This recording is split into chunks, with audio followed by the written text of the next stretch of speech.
네, 세상을 바꾸는 정치 수다 팟캐스트 정치 알바, 정치 알아야 바꾼다 128번째 방송 시작하겠습니다.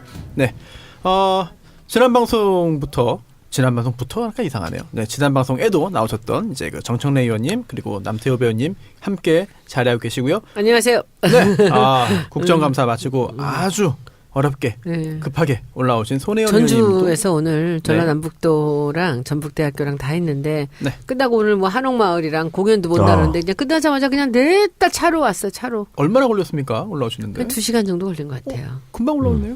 2시간 조금 더 걸렸나? 근데 하여튼 좀 미안하더라고. 전주 시장님도 오시고 다 오시는데. 근데 지방 내려가 보니까 정 의원님 그거 많이 경험해 보셨죠? 이게 던지지 어떤 사람 와서 팬이에요. 정치 알바 잘 듣고 있어요. 이런 사람들 되게 많대. 그 교직원들 이런 사람들. 전주 시장보다 정치 알바 청취자를 더 사랑하는 손혜원 의원님 모시고. 어떻게 해요. 그래도 한 번은 제가 해야지. 이왕 하는 거. 아니 손혜원 의원님 지난 회에 나오셨으면 좀 여쭈고 싶은 게 있었는데 새로운 팟캐스트. 네, 많은 분들이 들으셨습니다. 네, 오만과 편견이죠. 어떠세요? 시험 방송이죠? 뭐 반응은 지난번에 정치 알바, 검찰 알바보다는 더 좋은데. 그래요. 네. 근데 이제 뭐 우리가 지금 그렇죠. 유료로 할 것인가? 저는 유료로 했으면 좋겠다고 생각을 해요. 최종 확정은 안 됐나요? 안 했어요. 이제 그 페이스북 라이브를 3주 해보고 결정하자는데 이제 그 주진영 선생은 유료하지 말자 그러고 최강욱 변호사는 저 하고 싶은 대로 하라 그러고. 근데 제가 보기에 제작하는데 굉장히 수고가 많이 들어가요. 직원들 너무 힘들고 편집하고 뭐 하고 하는데도 또 어렵고 그래서 저는 뭐 유료로 갈까라는 생각인데 수다면 요새 유료 괜찮아요? 뭐 저희들은 이제 처음부터 계속 그냥 계속 보합 상태를 유지하고 있습니다. 그래도 뭐 에피소드가 둘이니까 좋을 것 같은데 저는 괜찮대. 저 다 들어요. 하나도 안 빼놓고 다 듣고 있어요. 그럴 줄 알고 제가 듣지 않고 있습니다. 저까지 들으면 너무 큰 성공이 될 것 같아서. 전 생각 중인데 한번 저는 이제 정권도 바꿨겠다가 조금 다른 컨텐츠를 해보고 싶은 게 있어요. 그래서 저는 요새 이거 하고 싶은 건 정치, 경제, 문화. 셋이서 서로 우리는 최강욱 변호사랑 저는 괜찮은데 이거 주진영 선생이 워낙 까탈스럽으니까 한다 중간에 간둘지도 모르고 그래서 그 비유 맞추고 하는 거 굉장히 힘들어요. 걔 팟캐스트 안 들으니까 욕이나 실컷 해야 되겠다. 누가 그 맞춰주는 역할 하시죠? 제가 하잖아요. 그래요? 그 성질 나쁜 제가. 잘 됩니까? 그래도 저밖에 걔를 핸들링을 못해. 아니 최강욱 변호사 친분이 별로 그렇게 깊지 않나요? 아직까지는 두 분은? 누구랑? 둘이? 네. 최강욱 변호사가 너무 쭈빠야. 쭈빠? 주를 너무 좋아해. 그러면은 최빠는 아니고요. 아니, 둘이 좋아하는데 최강 변호사는 자기가 주 선생이랑 같이 옆에 앉아서 하는 것만 너무 영광이라면서 너무 좋아하는데 그게 맞춰주는 거네요. 가뜩이나 건방지고 거들먹은 아니고 이제 오만하지. 제목하고 맞네요. 네, 오만이야. 그러니까 사람들이 누구든지 다 오만은 주진영이구나. 그러면서 최강 네가 편견이냐 이렇게 물어본대요. 그래서 옆에서 비 맞추면서 의원님은 그 역할 맞네요. 오만과 평에서 과 역할을 하죠. 센터네. 뭔가 과는 나하고 제대로 어울리는 하시네요. 것 같아. 맞네요. 그쵸? 근데 주진영 선생 제가 잠깐 보니까 아이러니한 게 유료하는 반대. 네. 광고는 하기 싫대. 그럼 뭐죠? 재능 기부. 그거 어떻게 하냐고 막 그 얘기 하시더라고. 거기다가 요즘 트렌드가 광고 읽어주고 좀 출연진 설명까지 해줘야 돼. 아니 그것까지 해야 돼? 팔만 그냥 끼워놓으면 되지. 깜짝. 그러시길래 나는 유료화를 굉장히 원하시는구나 이렇게 생각했는데 또 반대로 얘기하시네. 거의 뭐 딸깍발이 선비. 그런데 상당히 그 흥미로운 게 그 지난번 첫 회도 그 경제 관련되는 부분들 우리가 궁금한 부분들을 정말 너무 명쾌하게 좀 다른 각도로 얘기를 해주더라고요. 좀 재밌었고 그래서 반응은 좋았는데 이제 이것을 늘 균형감 있게 나간다는 게 되게 어렵죠. 그래서 뭐 너는 이래라 너는 저래라 뭐 나는 국감 얘기 듣기 싫다 뭐 얘기하지 말자. 그래서 제가 텔레그램에다 뭐라 그럴게. 난 국감 얘기 아니면 할 게 없습니다. 지금 2주째 국감에서만 다 하고 있는데 나는 내 걸 하니까 너는 네 걸 해라. 그러니까 이게 이제 팟캐스트 같은 경우도 사실은 그 독재 유혹에 많이 빠지는 게 민주주의가 그렇게 힘든 거거든요. 특히 이게 수기 민주주의 이런 거 힘들거든. 그래서 독재가 좋기 때문에 그 이 작가 이놈은 모든 프로를 독재적으로 하지 않습니까? 그 독재에 맞들이면 그럴 것 같아요. 그러니까 우리가 또 싸워봐야 피곤하니까 수기 민주주의 안 되거든요. 싸웠자 못 이기니까. 그러니까 그냥 뭐 목소리도 커요. 그러니까 귀찮아서 그냥 독재 그냥 말도 빠르고 신음하면서 살고 있죠. 수사맨들 들어보면 이 작가가 진짜 똑똑해요. 똑똑하죠. 예, 진행도 잘해요. 아는 것도 너무 네, 많고 진행 잘해요. 너무 잘하고 네. 요새 해보시니까 이 작가 참 잘하는 거 아시겠죠? 저는 예전부터 알았습니다. 네. 근데 이제 그 반대의 경우 한국 정치사에 많았기 때문에 독재자가 똑똑해야 돼요. 독재자가 똑똑 안 하면 이 독재도 제대로 안 돼요. 근데 예를 들면 그런 거죠. 이 작가는 그 독재도 좀 있고 카리스마도 있고 그렇지만 이 작가는 이타적인 사람이에요. 다른 사람을 위해서 뭘 할 줄 알아서 나는 이 작가는 참 훌륭하다고 생각해. 의리가 있죠. 의리 있죠. 끝내죠 네. 진짜. 네, 그렇습니다. 그리고 당당하고 그 이렇게 그러면서도 말이 적고요. 말수가 입이 무겁잖아 이 작가가. 이 말수가 작가가 말이 적진 적나요? 않은데 아니에요. 그거는 조금 아니에요. 안 중요한 할 때. 부분에 보완 유지는 되죠. 돼요. 네. 안 할 때는 안 할 줄 아는 사람이에요. 그렇습니다. 매력적인 네. 사람입니다. 남 그러니까- 험담을 잘 안 해요. 안 해요. 사실. 그건 거의 없고 앞에서 독재를 하고 뒤쪽에서는 약간 협의는 합니다. 네. 유일하게 협의할 때가 출연료. 아 내고. 그걸 해야지. 그것도 길게 얘기 안 해요. 네, 내고 치네요. 네. 그 정도면 됐지. 어, 그럼 눈 부릅뜨고 그 협의예요? 협의라고 합니다. 통보 아니에요, 통보? 본인은. 왜? 그러면 옆에서 이제 최욱이나 몇몇 사람이 웅성거리긴 합니다. 네. 정면으로 대답하지 않습니다. 그리고 질문은 나한테 합니다. 네. 됐지? 그러면 네. 이러고 나면 이제 오. 최욱 씨 이런 분들이 뒤에 가서 네. 노조위원장이 뭐하냐고 나머지 행패부리고 원래 그 뒤에서 민주노총 힘듭니다 내가. 사실 팟캐스트가 여러 가지 형태가 생기는 건 좋은 것 같아요. 그래서 내용도 다양하고 형태도 다양하고 또 유료, 무료, 뭐 광고 있고 없고 다양하게 있으면 좋을 것 같고요. 저희 정치 알바는 무료, 무료화 방송이죠. 네, 그리고 무료고 또 광고 주님들을 아주 섬깁니다. 야 광고하고 이렇게 띄었다 주님 하니까 진짜 멋있네요. 네, 저희는 섬기는 그런 방송이고요. 좀 무료합니다.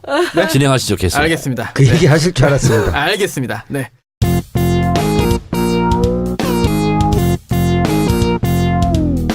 정청래 키워드 분석. 정청래의 키워드 분석. 지난번에는 네이버였고요. 이번 주 수기 민주주의. 네, 수기 민주주의. 네. 제가 판도라에 오랫동안 출연하다 보니까 이제 준비를 하기 시작했어요. 그래서 그건 참 좋은 일이네. 정치 알바도 준비를 그동안 안 했다가 그렇죠. 제가 준비를 잔뜩 해왔어요. 혹시 판도라 준비하고 같은 건 아닌가요? 그런 거 아닙니다. 네, 다행입니다. 네. 저도 요새 손변이 하면서부터 준비를 좀 해야 되겠다는 생각을 했잖아요. 근데 통상적으로 준비와 결과 성과는 비례하지 않는다는 것 잘 아시죠? 네, 그렇습니다. 네, 오늘 한번 기대해 보겠습니다. 예상치 않게 준비하면 꽉 날 때가 되어 있어요. 근데 그게 더 어제 많아요. 판도라의 그 노무현 대통령의 그 성과에 대한 건 기가 막혀서 그 준비 안 하신 거예요? 다 외우고 있었던 거죠? 그럼 뭐 다 알고 있는 거죠. 그건 준비했다기보다는 준비된 출연자였죠. 이미 준비가 돼 있는. 언젠가는 한번 WF 국가 경쟁력 지수는 내가 써먹어야 되겠다. 벼르고 있었어요, 언젠가는. 근데 여기서 써먹으셨군요. 어제 되게 멋있었어요. 근데 이제 시간 관계상 못 써본 게 있어요. 주가 지수. 주가. 노무현 대통령 때 가장 많이 뛰었습니다. 네, 맞습니다. 다음 주에 가서 하세요. 그거 못 놓쳤는데. 아니, 그거 그건 다시 이제 한번 그 얘기하겠다고. 흐름상 맞을 때가 있어요. 다음에 또 뭐라고 하면 종합 주가 지수 그걸 가지고 한번 또 읊어보고 외환보유고도 있고요. 그다음에 뭐 고용률 뭐 이런 거 있잖아요. 사실 그렇게 지표 갖고 얘기하는 게 최고입니다. 네. 그렇죠? 하겠습니다. 수기민주주의. 네. 수기민주주의. 영어로 Deliberative Democracy. 네. Deliberative. 네. 네. 그렇고요. 심의 민주주의라고도 불립니다. 다 아시겠지만 수기 민주주의는 직접 민주주의와 간접 민주주의가 혼합된 형태이고요. 우리가 보통 투표, 여론조사와는 달리 심층적으로 어떠한 부분을 심도 있게 토론하고 그래서 결론을 내는 건데요. 그 결론을 내에 있어서 합의가 되지 않으면 표결하는 걸로 이렇게 돼 있습니다. 수기 민주주의라는 용어는 조셉 M. 베세트라는 학자가 처음으로 사용했는데요. 1980년에 저술한 수기 민주주의, 공화정부에서 다수 원리라는 책에서 처음으로 등장한 용어입니다. 이 부분에 대한 수기 민주주의에 대한 권위자라고 그럴까요? 학문적 업적을 남긴 분은 제임스 피쉬킨이라는 분인데요. 15년 이상 수기 민주주의의 실천적 이행을 이분이 설계했고 연구해 왔던 분입니다. 이분이 얘기하는 5가지 갖춰야 될 조건이 있습니다. 그 5가지 조건을 이번에 신고리 5, 6기 수기 민주주의 과정 속에서 잘 지켰느냐 하는 부분에 대해서 여러 가지 평가가 있습니다. 제임스 푸시킨 미국 스탠퍼드 교수가 제시한 5가지 조건은요. 정보의 충실성, 주장의 균형성, 참여자의 다양성, 토론의 평등성, 주장의 설득력 등을 가지고 이 수기민주주의 이 과정이 잘 됐느냐 못 됐느냐 이렇게 평가를 합니다. 잘 아시겠지만 신고리 569기 공론화 추진위원회에서 채택한 방식이 수기민주주의인데요. 네. 19% 차이로 신고리 569기는 건설을 중단하는 걸로 이렇게 결론을 내렸습니다. 19% 포인트 차로 그렇게 됐습니다. 근데 우리가 이 부분에 대해서 한 가지 바라봐야 될 관점은 문재인 대통령은 신고리 569기 건설 중단을 공약했습니다. 그렇죠. 그래서 일각에서는 공약을 파기했다. 네. 이렇게 얘기하기도 합니다. 다른 대선 주자도 유사한 공약이 있었죠. 그렇습니다. 그런데 문재인 대통령은 자신이 공약했을지라도 다시 한번 국민들에게 물어봐서 그걸 따르겠다 했기 때문에 좀 더 저는 민주주의적인 지도자다. 저는 이렇게 개인적으로 평가를 합니다. 오늘 경향신문에서 첫 수기민주주의 실험 실제 목격자들의 평가라는 기사가 떴는데요. 대체적으로 이 수기민주주의가 첫 번째 시도였는데 대체적으로 잘 됐다 하는 것이 경향신문의 기사 제목인데요. 여러분들이 한번 참고해 보시기 바랍니다. 첫 수기민주주의 실험 실제 목격자들의 평가는 해서 네. 오늘 기사가 떴는데요. 대체적으로 긍정적인 평가를 하고 있습니다. 저는 수기민주주의 이 과정을 통해서 신고리 건설 중단이 결정이 됐는데 우선 신고리 건설 569기 건설 중단을 위해서 그동안 진짜 헌신적이고 몸바쳐 싸워오신 중단을 외쳤던 저도 거기에 속하고 네. 개인적으로는 문재인 대통령도 그런 입장이었습니다. 그분들이 좀 허망함, 허탈함 이런 것이 있을 것 같습니다. 그래서 그분들께 심심한 위로의 말씀을 전해드립니다. 그런데 이런 방침이 정해져서 그 공론화위원회의 결정을 따르겠다고 했고 청와대는 즉각 수용 입장을 밝혔습니다. 그래서 그 부분은 그렇게 갈 것 같습니다. 근데 우리가 이 부분에서 한 가지 우리가 짚어봐야 될 것은 노무현 대통령이 탈원전 정책을 공약을 했지만 노무현 정부 5년 동안 원전을 다 없애버리겠다. 그런 게 애초에 공약이 아니었습니다. 그러니까 노후가 된 수명이 된 것은 자동적으로 폐기하는 방식으로 해서 노무현 대통령 공약을 한 걸 보면요. 2079년까지 원전 제로를 만들겠다고 했습니다. 그러니까 임기 5년 동안의 공약이 아니라 향후 60년 동안 탈원전 정책을 하고 그 첫 발작을 문재인 정부 5년 동안 가져가겠다. 이렇게 했던 거거든요. 그래서 문재인 정부가 5년 동안 원전을 다 폐쇄하겠다. 이렇게 또 악선동을 하는 것은 잘못돼 있다. 좀 전에 그 노무현 정부라고 말씀하신 게 다 문재인 정부죠? 네, 문재인 정부입니다. 예.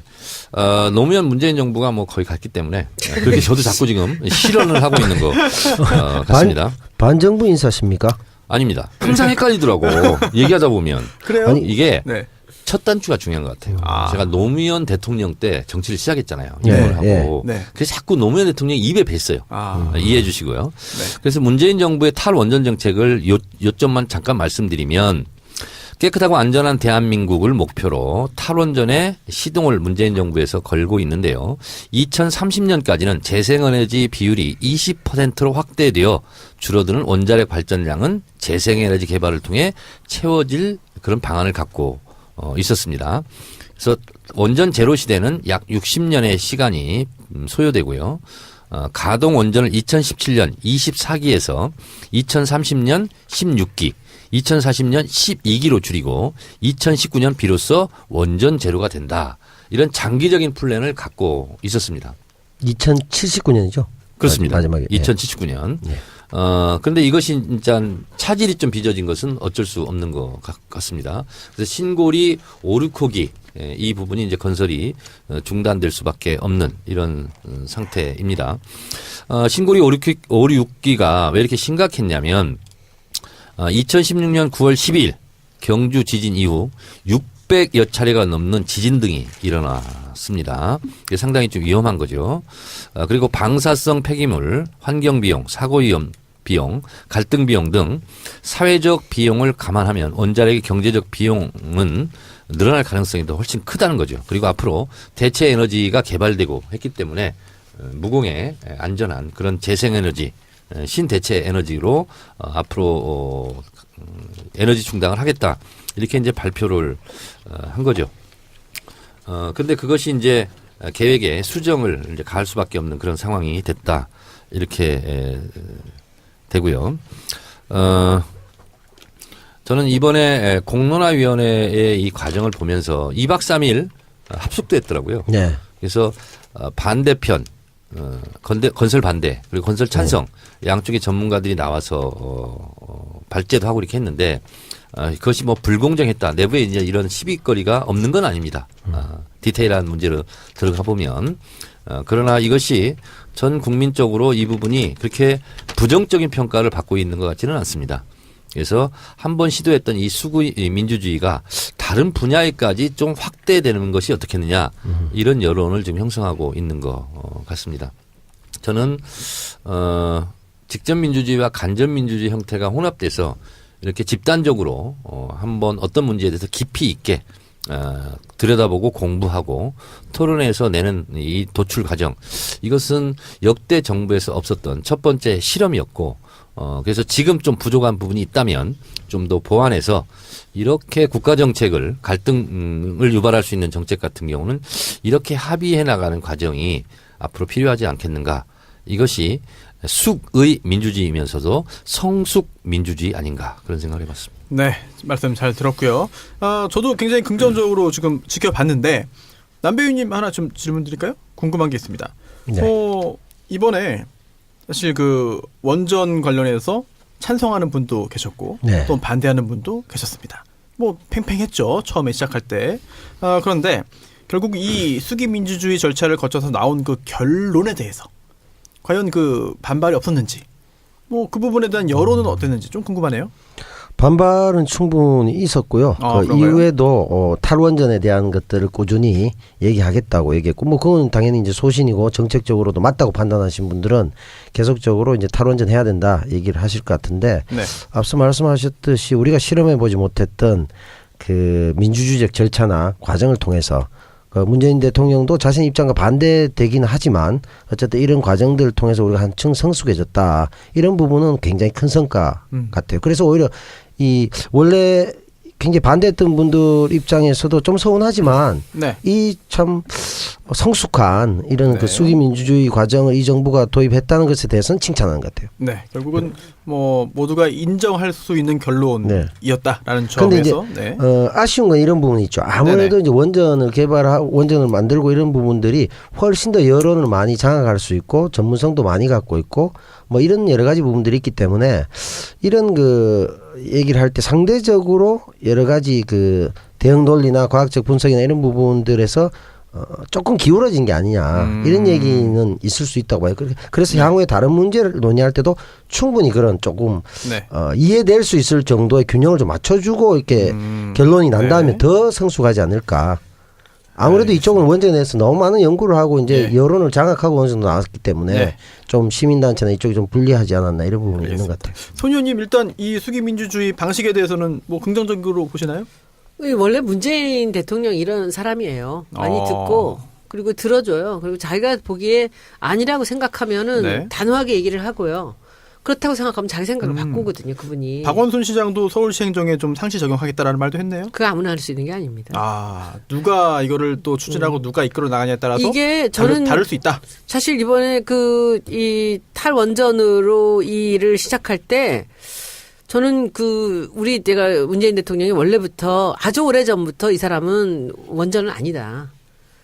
이걸 인간이 원전으로부터 벗어나야 된다라는 아주 투철하신 분이거든요. 근데 만약에 제가 이쪽에 관련됐다면은 어떤 수를 써서라도 저는 메르켈 같이 그냥 전면 지금부터 아무것도 안 만들고 하나씩 없애가 나가는 걸 했을 거예요. 그리고 그랬을 텐데 문재인 대통령도 그런 생각을 갖고 있는 분인데 근데 지금 이제 반대하는 사람이 너무 많잖아요. 근데 반대하는 사람 중에는 뭐 전기가 모자란다 뭐 이런 얘기들도 있지만 사실은 이 원전이라는 게 그 산업에 굉장히 여러 이 이익단체들이 있다는 거죠. 관련되는 하여튼 그쪽에 뭐 전도 아는 분들이 많은데 뭐 비리도 많고요. 네. 근데 이제 이것이 없어졌을 때는 뭐 많은 사람들이 손을 놓게 되는 부분들이 있으니까 더 이제 자유한국당 같은 데서는 그쪽 사람들이 또 그쪽으로 많이 붙어 있고 그런데 저는 이 상황에서 문 대통령이 여기서 딱 접었을 때 저는 이거 너무 잘하는구나 하고 생각했던 게 다음번엔 더 강하게 못하게 할 거거든요. 그리고 이번에 이 수기민주주의의 결과는 다음번에 사람들의 마음을 굉장히 많이 돌릴 거라고 저는 생각합니다. 이게 굉장히 재미난 게 신영복 선생님 있잖아요. 네. 돌아가신 우리 이제 2주기 가까우네요. 신영복 선생님이 감옥에서 나와서 그 결혼을 해요. 나이 40이 넘어서 아들을 하나 낳아. 근데 그 아들이 뭐 굉장히 공부도 잘하고 책도 많이 보내었는데 얘가 이제 뒤늦게 지금 나이 어리죠 아주. 얘가 사회계열 서울대를 들어갔어요. 네. 수시로 들어갔는데 1년도 안 다니고 학교를 그만두고 다시 시험을 봐서 원자력공학과를 간 거예요. 그래서 왜 거길 갔냐 했더니 자기가 사회계열 다니다가 자기 뜻이 다른 원전에다 둔 거예요. 그래서 얘가 가면서 뭐라 그랬냐면 원전을 해체하는 사람이 있어야 된다.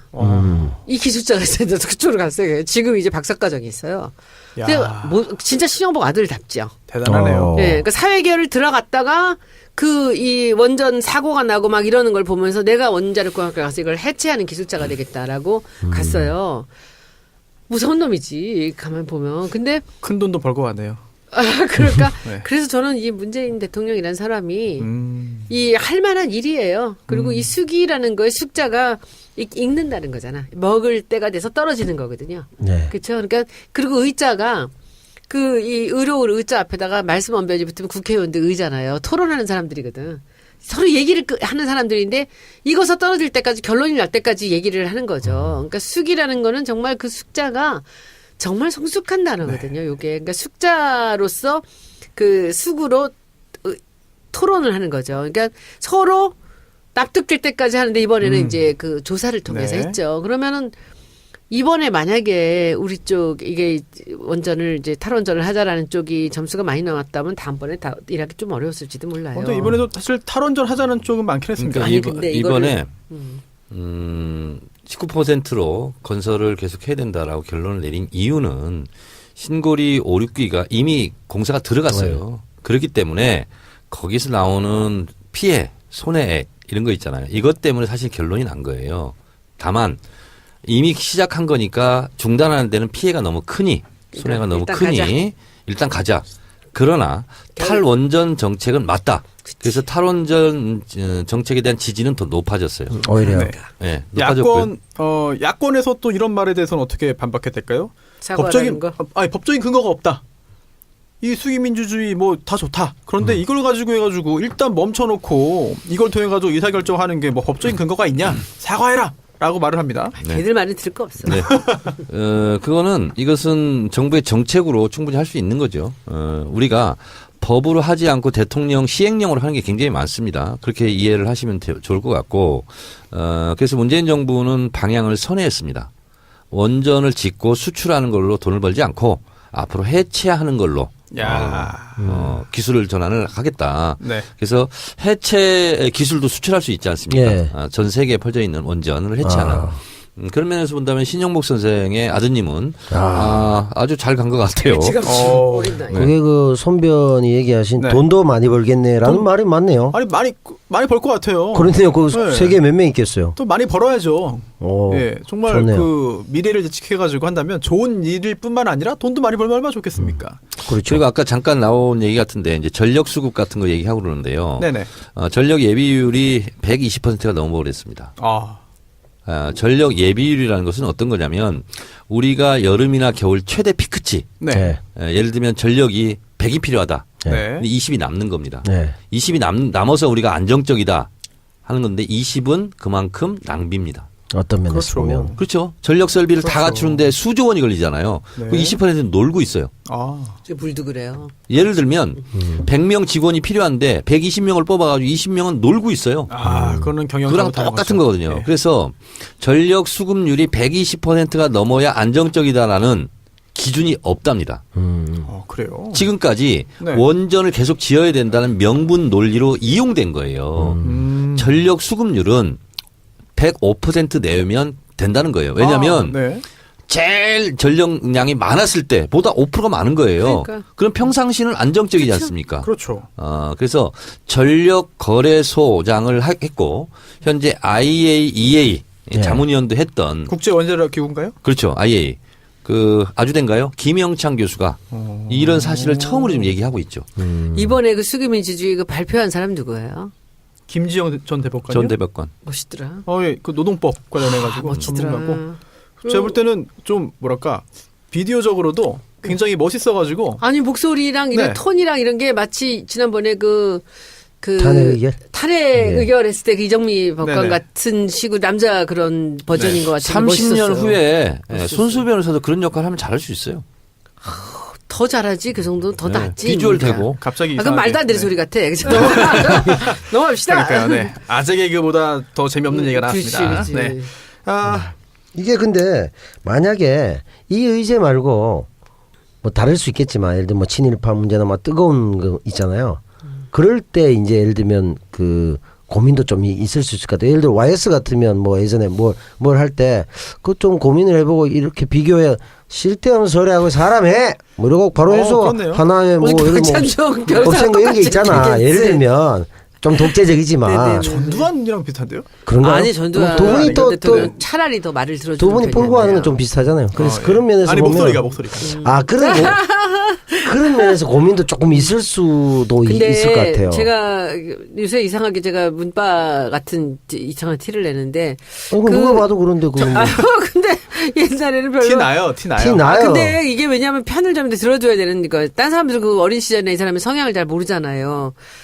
근데 그때 당시에 옛날에도 그 고시패스 하고 이제 연수원 끝나고 나서 그 김현장 같은 데서 오라는 데도 안 갔잖아요. 그리고 내려갈 때도 벌써 저 고집이구나 마누라 데리고 저런 고생을 시키나 했는데 저는 이분이 자기 소신이 뚜렷한 반면에 어떤 부분은 다 들어주고 귀가 열려 있어요. 근데 웬만해선 자기 생각을 잘 안 바꾸는데 저는 지금도 그 얘기 제가 몇 번 했는데 우리 그 평화시 나가던 날 있잖아. 12월 5일 날. 네. 그때 그거 백남기 노인 사건 나고 나서 네. 왜 국회의원들이 못 나갔냐. 여기서 한바탕 진성준이랑 우리 싸우고 난리를 치고 나서 제가 이제 용기를 갖고 간 거예요. 그래서 그 대표님 방에 들어가서 드릴 말씀이 있다 그랬더니 눈을 끄뻑끄면서 뭐죠? 앉으세요. 그래. 그래서 앉아서 그 얘기를 딱 했더니 저를 보더니 눈을 끄뻑끄뻑 하더니 우리 갑시다. 깜짝 놀랐어요 저는. 그때. 제가 얼마나 어렵게 이 얘기를 다른 사람들 다 반대했잖아요. 근데 얘기를 하는데 씩 웃으면서 눈을 끔뻑하면서 우리 합시다. 갑시다. 그러고서 나간 거야 12월 5일 날. 그래서 그때 내가 내가 젊어서부터 저분을 잠깐 봤지만 저렇게 자기가 듣는 얘기와 받아들이지 않을 얘기를 이렇게 판단을 빨리 하시는구나라는 걸 그때 제가 그 사람 문재인이라는 사람에 대해서 믿음이 가기 시작했어요. 근데 이번에도 운동권 1학년 때 경험은 이렇게 오래 갑니다. 그래요. 네. 왜냐하면 첫 경험이잖아 그런 게. 왜냐하면 손혜원 의원님도 처음 나갔다면서요. 처음 하지. 그러니까 그게 기억이 오래 가요. 아니야, 처음 나가서 오래 간 게 아니라 나는 내가 또 그때 국회의원은 1학년이라 얘기하는 줄 아니야, 알았습니다. 나는 그때 그 국회의원들의 그날 참여 같은 거 사실은요. 이거는 나중에 아니 근데 그 전에도 대통령이 국회의원들이 수십 명씩 나간 집회가 많이 있었어요. 그렇긴 했죠. 난 나중에 역사가 기록할 것 같아요. 문재인이 결정했던 그 저는 상황들이. 그때보다 더 감동적이었던 게 네. 세월호 유민 아빠 살리겠다고 단식 결정했을 때 네. 아마 주변에 참모들은 많이 말렸을 겁니다. 그때 정치적으로 이거 자충수 아니냐라는 평가도 그렇죠. 많았습니다. 그래서 저는 그때가 더 사실은 감동적이었어요. 그건 정말 정치적인 불이익을 감수하고 왜냐하면 상관없다라고 대선 한 후보를 거죠. 했고 유력한 대선 주자인데 단식 투쟁을 하는 거는요 굉장히 큰 결단이거든요. 그러니까 집회장에 나가는 것보다 더 큰 고뇌에 찬 결단이거든요. 저는 그때 인간 문재인의 모습을 봤죠. 네. 그래서 사실은 제가 그때 단식하러 며칠 전에 먼저 갔다가 쫓겨났었어요. 아 그래요? 필요 없다고. 유민 아빠는 가만히 있는데 옆에서 또 뭐 쇼하러 오는 거 아니냐. 그래서 우리가 한 10몇 명이 갔었어요. 동주 단식 하겠다고. 네. 쫓겨났어. 아하. 그랬다가 다시 문재인 대표가 간 거예요. 네. 그냥 앉아서 한 거야. 그래서 옳다커니 잘 됐다. 그리고 나도 그냥 이틀인가 뒤에 얼른 가서 따라가서 앉은 거거든. 그렇게 됐던 건데 한 번도 말씀드리지 않았던 비사를 제가 말씀드리겠습니다. 오, 네. 그런 거 좋습니다. 문재인 대통령이 9일인가 10일인가 하고 단식을 이제 그만두셨잖아요. 그렇지. 옆에서 제가 단식을 계속 했잖아요. 근데 이제 본인이 굉장히 미안하기도 하고 짠하기도 했나 봐요. 그래서 김정숙 여사랑 두 분이 저한테 2번 오셨어요. 단식 그만하라고. 힘들다고. 근데 오셔가지고 하는 말씀이 뭐냐면 왜냐면 단식을 난 무작정 시작했고 무작정 그만둘 수도 있잖아요. 근데 이제 정치인들이 단식 그만둘 때는 뭐 이런저런 명분이 있고 막 그러잖아요. 네. 혹시 그럴까봐 정 의원 혹시 단식 그만둘 때 필요하면 나한테 연락하라고. 그러면 본인이 그만두라고 해서 권유해서 그만둔 것처럼 하고 기자회견을 하면 자기가 뒤에 서 있겠다고 병풍처럼. 배려심까지. 2번 그런 말씀을 2번 오셨었어요. 그래서 이 양반이 참 속정이 있네. 그런 생각이 좀 들었었어요. 2번이나 와서 그러셨다니까. 속정 있지. 네. 속정. 이게 제가 드린 말씀은 혹시나 네. 아주 극히 당연한 문제에 있어서 어허, 네. 적폐 세력이나 이런 사람들이 수기민주주의를 가지고 악용하거나 뭐 이럴 경우의 위험성에 대해서 얘기하면서 오히려 이 좀 뭐 우리가 바람직하진 않지만 네. 옛날처럼 그냥 너무나 당연한 문제에서는 그냥 통치권자가 마음대로 딱 했던 그런 시절도 있었잖아요. 네. 그런 얘기하면서 이 고민이 좀 든다 이런 말씀 드렸는데 결론은 이제 문재인 속정. 예, 문재인 대통령의 네. 훌륭함으로 끝나는. 그런데 하나 더 해야 돼. 신문 인사인 거 있어요? 확실한 뭐예요? 것도 뭐예요? 보면. 빨리 주세요. 빨리. 정청래 의원의 그 보좌관이었던 김성애 보좌관이 제 보좌관이잖아요. 네, 네, 예. 그 전 국민이 다 알고 있습니다. 방송도 하셨잖아요. 김성애 보좌관이 보좌관 그러고 회전문 인사. 예. 자기는 문재인이라는 사람을 다시 본 게 그 단식 때였다는 거예요. 그 단식 때 막 열흘 가까워 오는데 다른 사람들은 다 이게 안 좋아지는 상황이고 사람들이 너무 많이 와서 뭐 물어보고 인사하고 하는데 자기는 옆에서 이제 정청래 의원이 단식하니까 무슨 할 수 없이 같이 못했잖아. 밤에 같이 자보면 이렇게 그 광화문이라는 데가 이렇게 누우면요 밑에서 그 전철 지나가는 소리 때문에 예, 뭐 소리가 많이. 너무 전체에 전철 울린대요. 지나가고 차 들어가는데요. 오토바이 크게 굉음내고 오는 거 있잖아요. 미쳐버려요. 그럼 바로 있잖아요. 내 머리 뒤 한 10cm 사이로 지나가는 거예요. 돌아버려요. 근데 그런 상황인데 사람들이 와서 계속 말을 시키는데 인상 한 번 안 찌르고 딱 정자한 자리를 흐트러지지 않게 그렇게 맞더라는 거예요, 사람을. 근데 이제 그때 이정현이나 요즘에 누구죠? 조원진. 이 사람은 지금 거의 뭐 링거 맞고 난리 온갖. 근데 그 양반들은 왜 며칠 하면 꼭 휠체어를 타지? 그러니까. 나는 24일 했는데 쌩쌩하게 뛰어다녔는데. 그러니까 이제 우리 쪽에서 하면 안 믿어요. 사탕을 먹거나 물 먹는다, 뭐 맛있는 거 다 먹는다 이런 얘기 하거든요. 오히려. 근데 예전에도. 진짜 말씀드리고 싶은 것은 9끼 굶을 때가 제일 힘듭니다. 3일. 예, 그리고 한 일주일 정도 하면 또 위기가 와요. 근데 그 순간에 못 참고 사탕 하나 넘기면요 단식을 지속할 수가 없습니다. 못 참아요. 그건 본능이거든요. 먹어야 돼요. 그래서 그건 할 수가 없어요. 아예 정말 입에 아무것도 안 돼야 제가 되는군요. 이 경험이 있다는 게 목포교에서 이제 손해 민주화 투쟁 때문에 제가 24끼 8일 단식했거든요. 근데 이건 나 혼자 하는 거기 때문에 내가 언제든지 그만둘 수 있어요. 네. 근데 너무 배가 고프고 힘들어. 근데 방 안에 눈깔 사탕이 하나 있더라고. 그래서 그걸 하나 먹었어. 그 다음에는 못 견디, 못 참아요. 그래서 그냥 단식 풀고 밥 먹었거든요. 담배하고 똑같구나. 똑같아요. 담배도 끊다가 한 개만 펴보자면 그냥 끝장이야. 그럼 끝이야. 끝장이에요. 그냥 석 달 안 피다가도 무너지잖아요. 네. 그런 것처럼 단식도 중간에 뭐 먹어가면서 하는 거 아니야. 그거는 정말 무식한 얘기입니다. 얘기가 왜 단식으로 저도 가요? 알겠습니다. 다시 돌아가. 알겠습니다. 어디로 지금 들어갈까요? 어디로 들어갈까요? 지금 다이어트 예, 방송이 됐어요. 아, 갑자기. 다이어트 이거. 예, 아니고요. 아이고 또 이게 그 정선원의 키워드 분석 뭐 간단히 하고 오늘 손혜원의 국감 키워드 길게 하려고 했는데 길게 못 하겠네요 오늘. 그래? 네, 시간이 반이 지나갔습니다. 네, 일단 광고 듣고요. 그다음에 손혜원의 국감 키워드 KBO 그렇죠? 또 게임 산업. 네, 관련해서 이야기 듣고 그 외 강원랜드. 게임 산업은 또 제가 할 얘기가 있죠. 알겠습니다. 네, 기대해 주시고요. 광고 듣고 오겠습니다. 미궁 대장사랑. 뭘 먹어도 모닝 바나나를 출산하는 미궁 대장사랑입니다. 깜짝 후기를 보내주셔서 소개를 해드리겠답니다. 얼마 전 인생 순화할까요? 인생 변을 만났다고 생각했는데 계속 기록 경신 중입니다. 저만 인생 변을 만난다는 게 너무 안타까워서 주변에 화장실 문제가 있을 것으로 추정 또는 확인된 분들께 몇 개 나눠줘서 지인들 모두 빅변에 성공했습니다. 우리 모두 질변하고 싶을 때 대장 사랑을 먹고 있습니다. 남녀노소 모두에게 좋은 급이 다른 미궁 대장 사랑. 지금 검색창에 미궁 대장 사랑을 검색하십시오. 오늘 이제 이 한국공연예술교육자협회 카파의 이제 세 번째 광고입니다. 이분들은 5번 광고를 한꺼번에 해주셨어요. 너무 감사하게도. 그래서 이제 여기는 지난번에 우리 정청래 의원님 말이야 마포역이라고 그렇게 큰 소리를 쳐놨어. 애호개요. 애호개요. 제가 생각해보니까 거기를 제가 자주 갔어요. 일 때문에. 그러시구나. 애호개역이고 이제 악기를 배우는데 한 달에 17만 원이고 일주일에 한 번 1시간씩을 합니다. 연습은 마음대로 할 수 있고요. 그래서 여기 얘기해 주시는데 이제 여러분들이 많은 문의를 한다 그래요. 근데 이 장소를 대여를 해주는 거 연습이나 뭐 녹음이나 이런 거 해주는 거는 이제 DC를 좀 하는데 레슨비는 지시하기는 좀 어렵다고 그렇게 얘기를 하세요. 그래서 이번에 아마 이제 연말에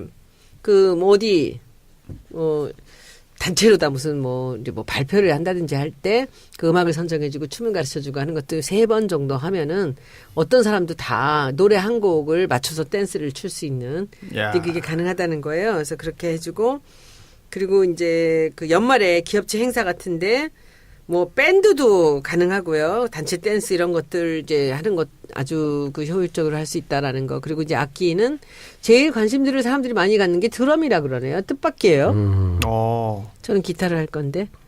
우리 손 변호사님 저하고 우리 아무리 발이 아무리 아파도 그냥 조금씩만 해서 방송 때서 한 팀 안 만드실래요? 이 족저근막염이 굉장히 무서운 질병입니다. 카페라 가수 이명주 씨가 이것 때문에 신검 4급 나와서 공익으로 갑니다. 그래도 일주일에 한 번 정도 이렇게 너무 뛰지 않으면 되지 않을까요? 상반신만 좀 움직여요. 그래요? 안 뛰는 방송 댄스? 손담비인가요? 손담비? 그래서 한번 해보자. 그래서 여러분들 연락 주시기 바랍니다. 전화번호는 02715-6115 6115번입니다. 홈페이지는 kappa2016.co.kr이고요.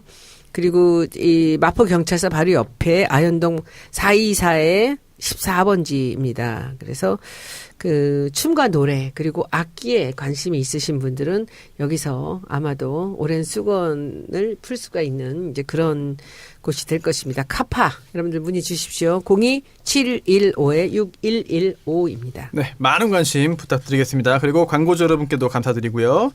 손혜원의 국감 키워드 교문이 국정감사 어떻게 할까요? KBO부터 할까요? KBO 하죠. 네, 말씀하시죠. 자유롭게 하시죠. 제가 어제 이제 대전에 국감을 갔는데 양혜영이 아프리카 간다 그러면서 그 KBO 사무총장이 도망다니면서 이제 안 나왔는데 아마도 이제 확감에 나오면은 더 추궁을 당할지도 모른다 생각을 했는지 이 어제 벼랑간 나온다고 연락이 온 거예요. 전날. 확감을 풀어서 얘기해 주세요. 확감? 확대감사? 확인감사. 확인 국정감사. 확인이군요. 그게 뭐예요? 확인 국정감사. 마지막 날. 그동안 했던 국정감사를 마무리를 하면서 확인을 하는 거예요. 이렇게 했냐, 이렇게 고칠 거냐 이런 것들 다시 한번 하는 거죠. 근데 그랬는지 일요일 날 또 준비하고 있는데 글쎄 연락이 온 거예요. 내일 나온다고. 네. 그래갖고 이제 벼랑간 이제 양해한 걸 그동안 하고 있었으니까 이제 했는데 저는 이제 이 사람 와서 다 모른다고 할 거 아니에요. 아니라 그러고. 그렇잖아요. 증거가 있어도 거기서 7분 동안 그 증거를 뭘 어떻게 꺼내겠습니까? 그래서 이제 고민을 하면서 이걸 단정적으로 이제 몰고 나갈 생각 이렇게 해서 아주 신경 쓰면서 작업을 준비를 했습니다. 했는데 어제 이제 우리가 대전에 가 있었어요. 네. 대전에 가서 대전에 왜 갔습니까? 어제 대전교육청 충남대학에서 왔어요. 네. 대전교육청이랑 이제 충남대랑 국립대학들을 그 지역에 있는 데를 이제 충남대, 충북대 다 모아서 어제 했거든요. 그래서 아침에 이제 감사를 끝내고 점심을 먹고 들어가기 직전에 15분 전인데 구본능 총재가 온다는 거예요. 갑자기요? 예.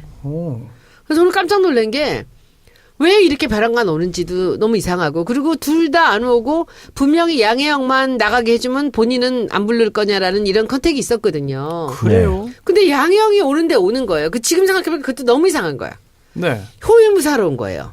양혜영의 호위무사를 하러 온 거야. 총재가 사무총장의 호위무사를. 네. 반대로. 그 오셔서 한 걸 보면요. 뭐라 그러냐면 이 사람밖에 우리나라 야구를 구할 사람이 없대요. 없다 그랬습니다. 예. 네. 그리고 이 사람만한 사람 있으면 데려와 보래요.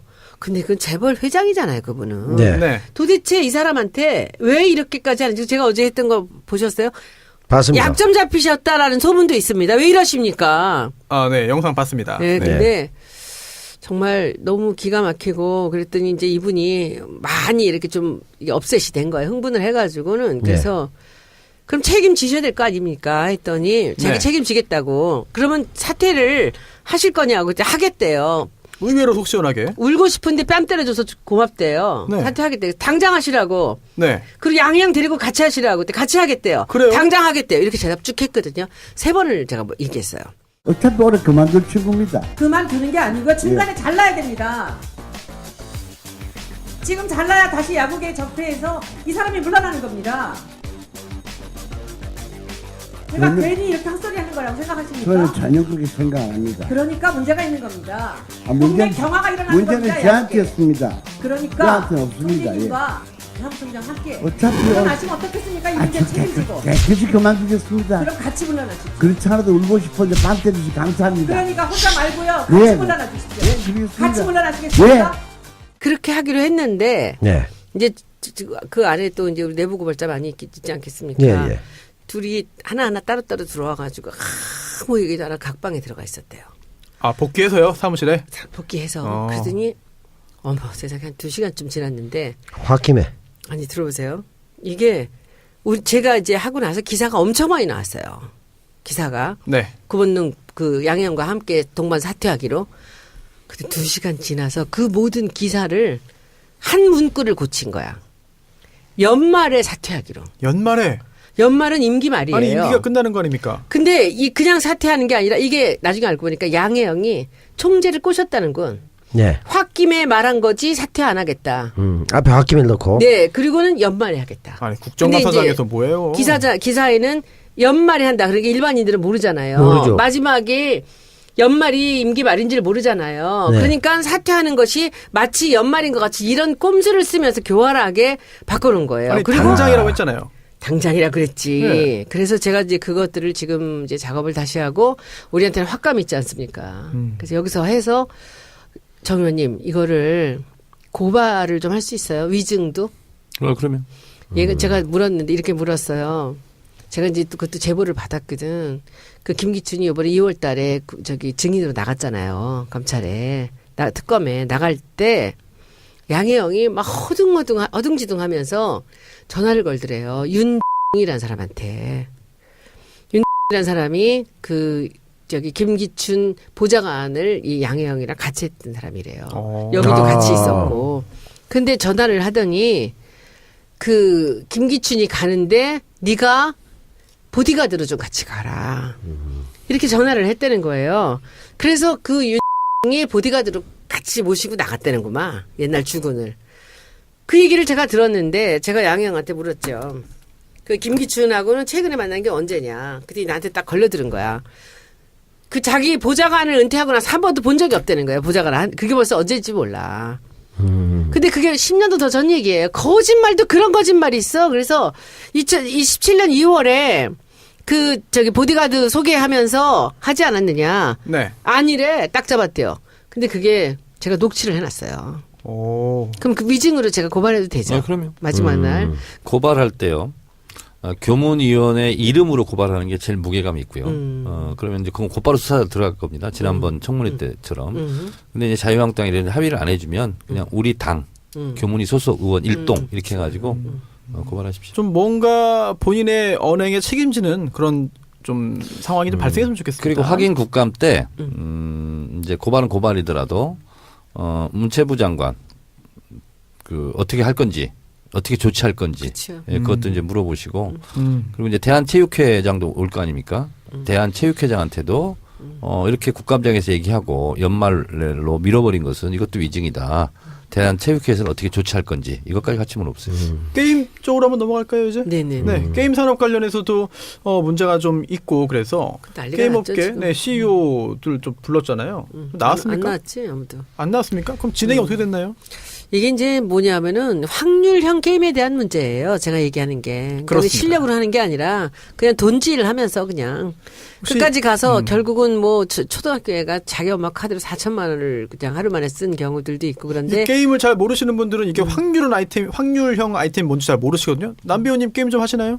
아니요, 게임은 거의 안 하는데 뭐 확률이 정해져 있다 승부에 네. 뭐 이런 거 아닌가요? 정 의원님 요 확률형 아이템 설명 가능할까요? 이건 뭐 거의 사기죠. 네. 그러니까 이제 게임을 계속 하면 할수록 결국은 하우스장이 다 돈 버는 것과 마찬가지인 네. 거예요. 이제 그런 게임을 완전 사행성 중에서도 사행성 게임이죠. 저는 예전에 이걸 해봤습니다. 이런 거를 아이템을 하면은 돈을 주고 사요. 사면은 예를 들어서 뭐 칼, 방패, 칼. 네, 뭐 이런 게 있으면 그 정가가 있잖아요. 네. 등급마다 그걸 돈 주고 그걸 딱 사는 게 아니라 뭘 살지 몰라요. 럭키박스 같은 거예요. 뭐가 들어있는지 모릅니다. 아. 그래서 예를 들어서 계속 네. 돈을 내고 좋은 거는 정말 거의 없어요. 속고 사는 거죠. 좋은 게 나오리라 기대하고 사지만 확률상 거의 제로에 가까운. 그래서 0.1%라는 거 아니에요? 사람들이 많이 속고 돈만 쓰는 이런 걸 이제 확률형 아이템이라고 하는 거죠. 어떻게 저만 합니까 이거를? 돈 좀 쓰세요. 제가 네. 게임 산업에서 잠깐 좀 네네. 중간 해설을 잠깐 하겠습니다. 제가 초선의원이 돼서 문광희를 4년 했는데요. 2004년도에 딱 들어가서 보니 이제 언론법을 제가 만드는 걸 맞춰놓고 보니까 우연한 기회에 딱 공부를 하다 보니까 2002년도 통계로 드라마, 음반, 영화를 팔아서 벌어들인 외화 수입, 이제 한류 수입이죠. 네. 이거의 4배를 온라인 게임이 벌어들이고 있더라고요. 저 게임이 훨씬 세죠. 너무 놀랐어요. 네. 그래서 온라인 게임, 모바일 게임이 1등, 2등을 하고 막 있었어요. 그런데 온라인 게임 이 부분이 중국에서는 정식 체육 종목으로 채택이 됐더라고요. 우리는 그렇지 못하고 있는 상태. 그래서 이제 그 e스포츠 네. 그걸 이제 천착을 해서 제가 이제 공부를 쭉 하면서 쭉 했는데 더군다나 이제 게임이 그때 한 8가지 종류가 있었거든요. 그러니까 오프라인 게임이 있었고 온라인 게임이 돼 있는데 온라인 게임으로 플랫폼이 통일되는 이제 그 지점 앞에 있었거든요. 그래서 우리가 온라인 게임이 강하니까 우리가 IOC에 버금가는 IEC 네. e스포츠 종주국에 대해서 우리가 하면 좋겠다. 그래서 그때는 참 잘 나갔어요. 특히 이제 스타크래프트는 뭐 한국에서 거의 뭐 빌로퍼가 만들었지만 미국에서 만들었지만 우리나라 게임이라고 할 정도로 네. 성황을 이뤘고 그리고 프로야구 스포츠 단처럼 다 게임단을 만들어서 이렇게 했는데 이거에 그 부가가치 창출이 굉장히 많았고 미래성장 동력이라고 저는 판단을 했어요. 그래서 그때 마침 노무현 대통령이 e스포츠 이 부분에 네. 관심도 많았고 중정책하고 그래서 콘텐츠 진흥원이 생긴 이래 처음으로 대통령이 직접 방문한 첫 번째 사례가 노무현 대통령 때였거든요. 그래서 문화산업 5등 하자 우리 지금 10등 하고 있는데 뭘로 할래? 일본은 전체 만화 시장의 60%를 독점했거든요. 네. 미국은 뭐 거의 다 독점하고 우리는 그러면 제조업 분야가 선박업인데 조선업이 500억 달러 시장이었는데 당시 게임 산업이 700억 달러 시장이었어요. 야. 그 정도로 강했거든요. 캐릭터 산업 500억 달러 뭐 시장 이렇게 됐는데 결국은 현대 자동차를 팔아서 돈을 버는 거나 주라기 공원 영화를 만들어서 파는 거랑 똑같은 거 아니냐. 김대중 대통령이 일찍이 설파하셨죠. 네. 그래서 노무현 정부 때는 이 e스포츠에 대해서 상당히 비전을 갖고 많이 활동을 했었는데 그 이후로 이명박 정부 들어서면서 망가진 분야가 또 이 e스포츠 분야. 네. 그거는 뭐 그 이명박 박근혜 정부 같은 경우는 자기들이 국민을 상대로 한 도박 게임을 직접 시행하고 있었기 때문에 예. 그 게임을 더 활성화시킬 수 굉장히 없었겠죠. 안타깝습니다. 좀 전에 손 의원님 엄카 아시죠? 엄마 카드. 엄마 카드 4천만 원 결제했고 뭡니까? 좀 설명해 주시죠. 그게 이제 그 리니지 M 같은 데를 모바일로 초등학생이요? 초등학생이.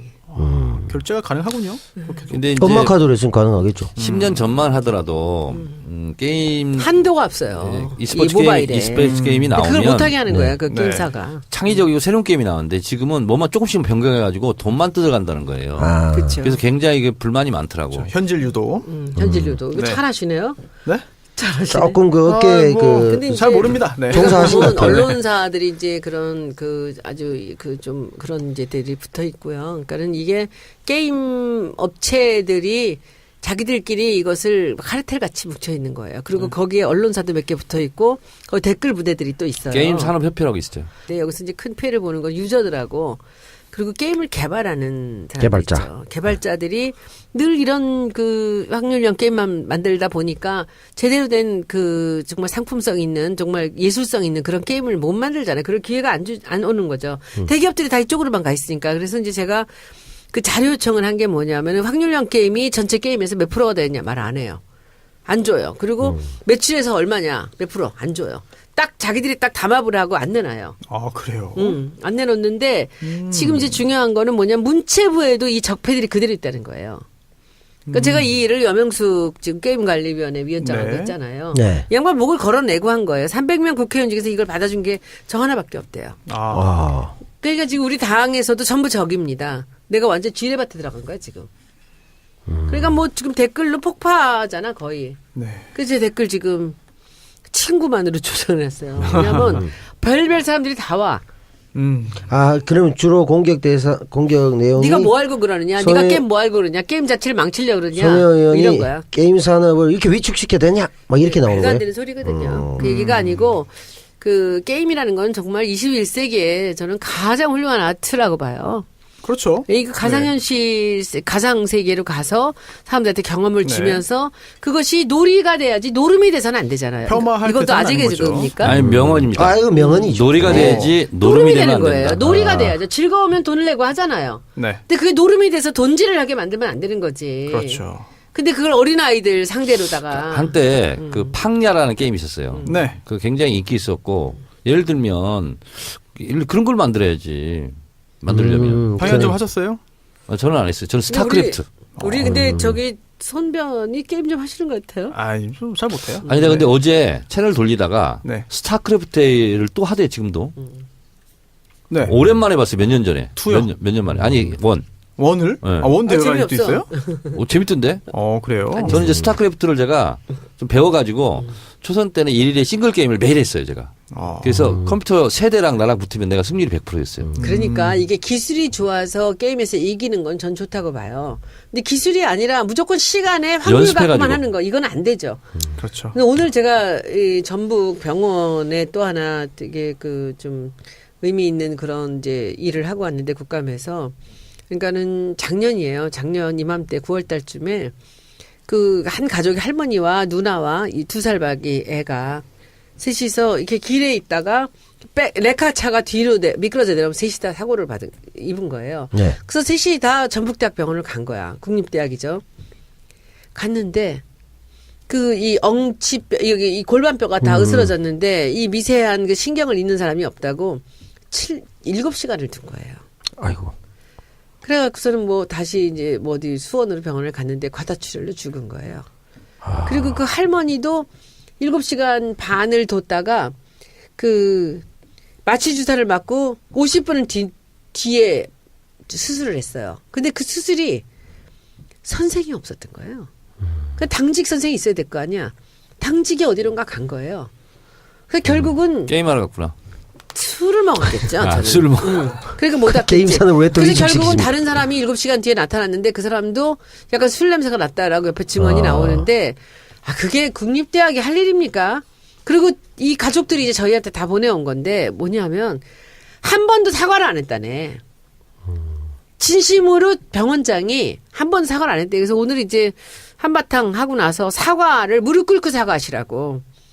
가족들 만나서 제대로 가족 중에 둘이 죽었잖아요.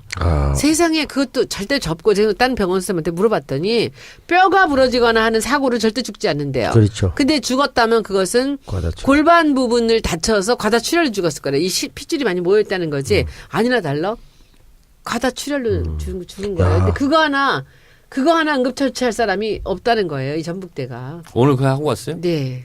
오늘 그러면 사퇴하세요. 하나 하고. 사과하세요. 하나. 두 개 하고 오셨네.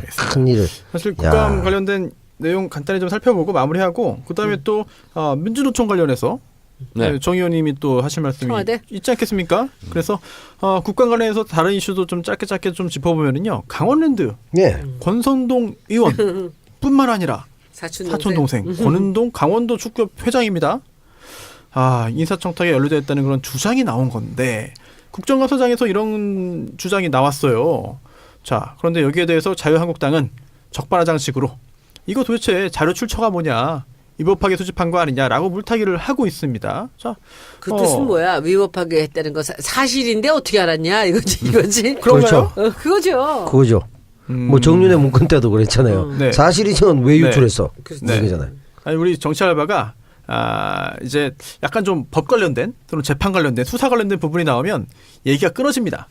제가 질문을 드리면 다들 약간 좀 외면하시는 것 같아요. 대답할 사람이 질문하니까 네. 그렇지. 본인이 약간 알아서 좀 그냥 하시라고. 그래요? 자문자답이죠. 아니 뭐 그래서 뭐 수사하면 나오겠죠. 네, 나오겠죠. 네. 그리고 또 사실 또 지난주에 여러 사람들이 또 관심 있게 봤던 게 울분 아주 그냥 분하면서 분통을 터지면서 봤던 게 정우택 의원하고 함승희 강원랜드 사장 사이에 반말 왜 반말해 뭐 이런 거 있잖아요.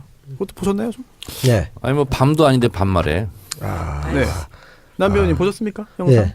2살 많으니까 함승희 전 의원이 빈정이 상하겠죠. 그래서 일종의 그 친박들이 지금 상황이 어렵잖아요. 네네. 예, 박터지기 직전에 친박 대란 중에 하나였다. 근데 국회의원 출신들이 증인 나오셔서 또 그러고 굉장히 좀 그런 게 고압적인가요? 약간 좀 좀 뻣뻣하죠. 가닥이 있는 나도 거지. 해봤다 나도 이거지. 해봤어. 내가 나이 해봐서 재산. 아는데. 왜 나한테 이래 뭐 이런 건가요?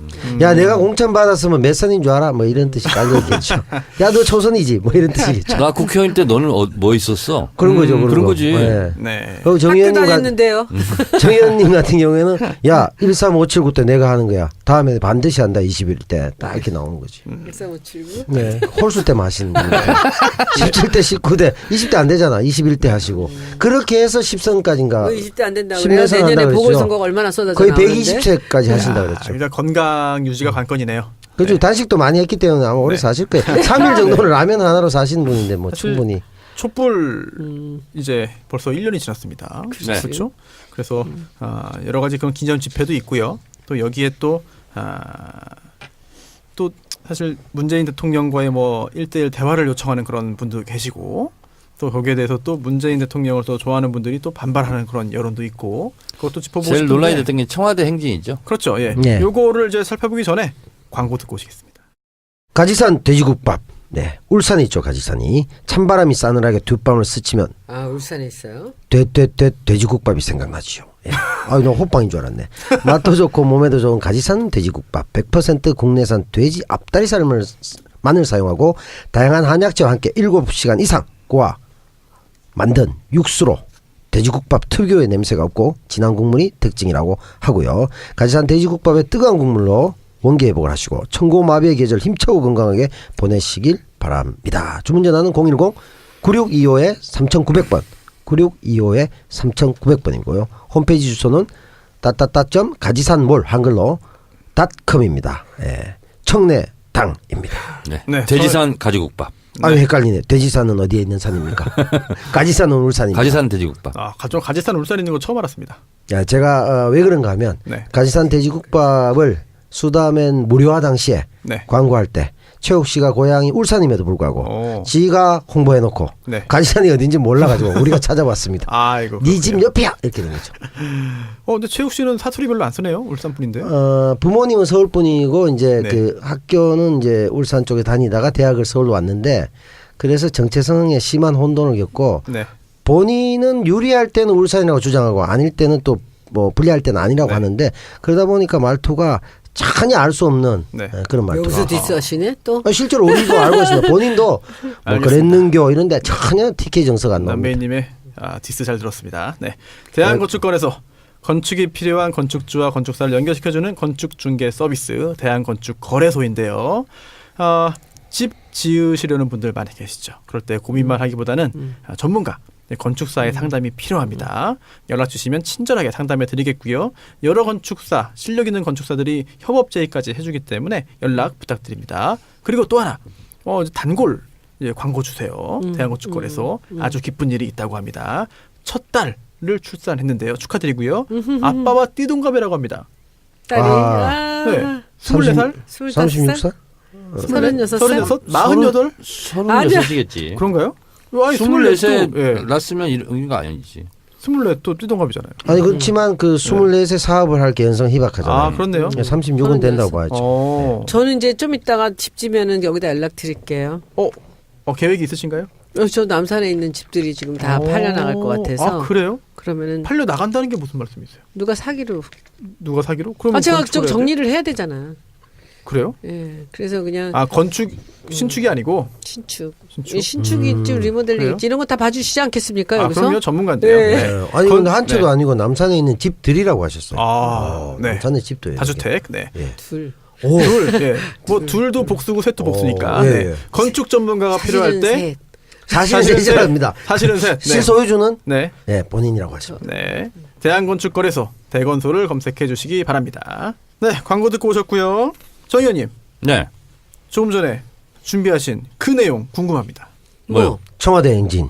아, 촛불 1주년 기념으로 이제 기념 문화제 이런 것도 하는데 청와대 행진 이게 이제 온라인에서 논란이 되고 있어요. 그래서 저도 꽤 크게 논란되고 네, 있어요. 그래서 지금 이 시기에는 제가 또 증폭시킨 부분이 조금 있어요. 아 그렇습니까? 있습니다. 네. 네, 저도 봤습니다. 네, 어제 네.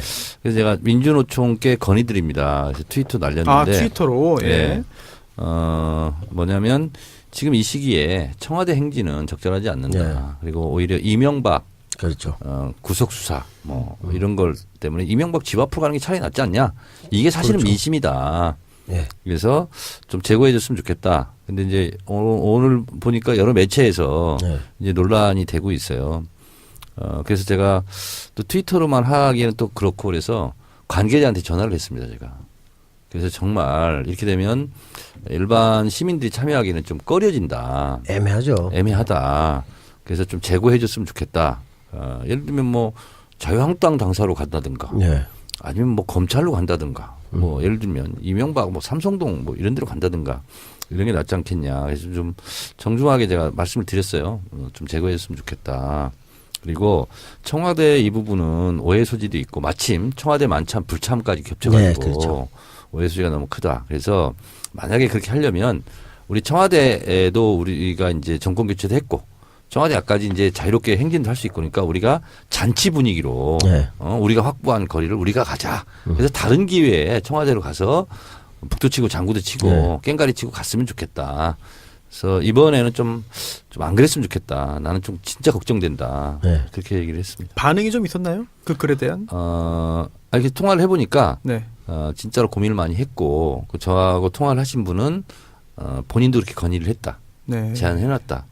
그래서 굉장히 좀 긍정적으로 검토하고 있는 것 같습니다. 그렇게 돼야 되겠죠. 제가 보기에도 네. 촛불 1주년 해서 결국 이제 이런 그 국정농단 세력을 몰아내고 촛불 정부가 들어섰기 때문에 자축의 의미로 우리가 이만큼 민주주의에 큰 성과를 얻었다라는 것은 좋으나 그것이 지금 시기에 자칫 오해가 될 수 있는 부분이 있기 때문에 그리고 또 예. 주최 측도 원래는 자축의 의미가 컸다. 아, 근데 그래요? 조금 잘못 전달되면서 마치 부족한 거 아니냐 문재인 정부 더 해달라 이렇게 항의하러 가는 것처럼 비춰질 수가 있어서 굉장히 좀 고민을 했다라고 저도 알고 있거든요. 비상행동인가요? 퇴진 행동하고 뭐 좀 이쪽 오해 그렇죠. 소지는 있었던 게 저도 그렇게 보여요. 지금까지 된 게 뭐가 있냐. 그러니까 부족하다 뭐 이런 국정교과서 폐지 뭐 몇 개밖에 더 있냐. 네. 뭐 이런 그런 부분도 있겠죠. 있었어요. 그러니까 이제 그럴 수 있어요. 네. 저는 이제 그분들도 이해를 못하는 건 아닌데 기왕에 이렇게 논란이 불거졌으니 네. 아니 시민단체 뭐 시민들을 다 기반으로 하고 있는 단체고 민주노총도 마찬가지죠. 네. 시민 국민을 회원으로 다 두고 있는데 대다수 시민들이 원하면 저는 좀 이렇게 수정했으면 좋겠어요. 네, 해서 지금 진짜 말씀하신 대로 나중에 청와대 앞에 가서는 문화적인 행사를 해서 정말 그 즐거운 잔치 형태로 이런 형태로 가고 그러니까요. 지금은 아까 말씀하신 대로 MB 집 앞에 가서 대통령님 다수는 누구 겁니까? 이런 거 좀 질문하고 네. 뭐 그것이 알고 싶습니다. 막 이런 생각을 갖고 있습니다. 이런 거 좀 해주면 MB도 좋아하시면서 내 건지 모르냐?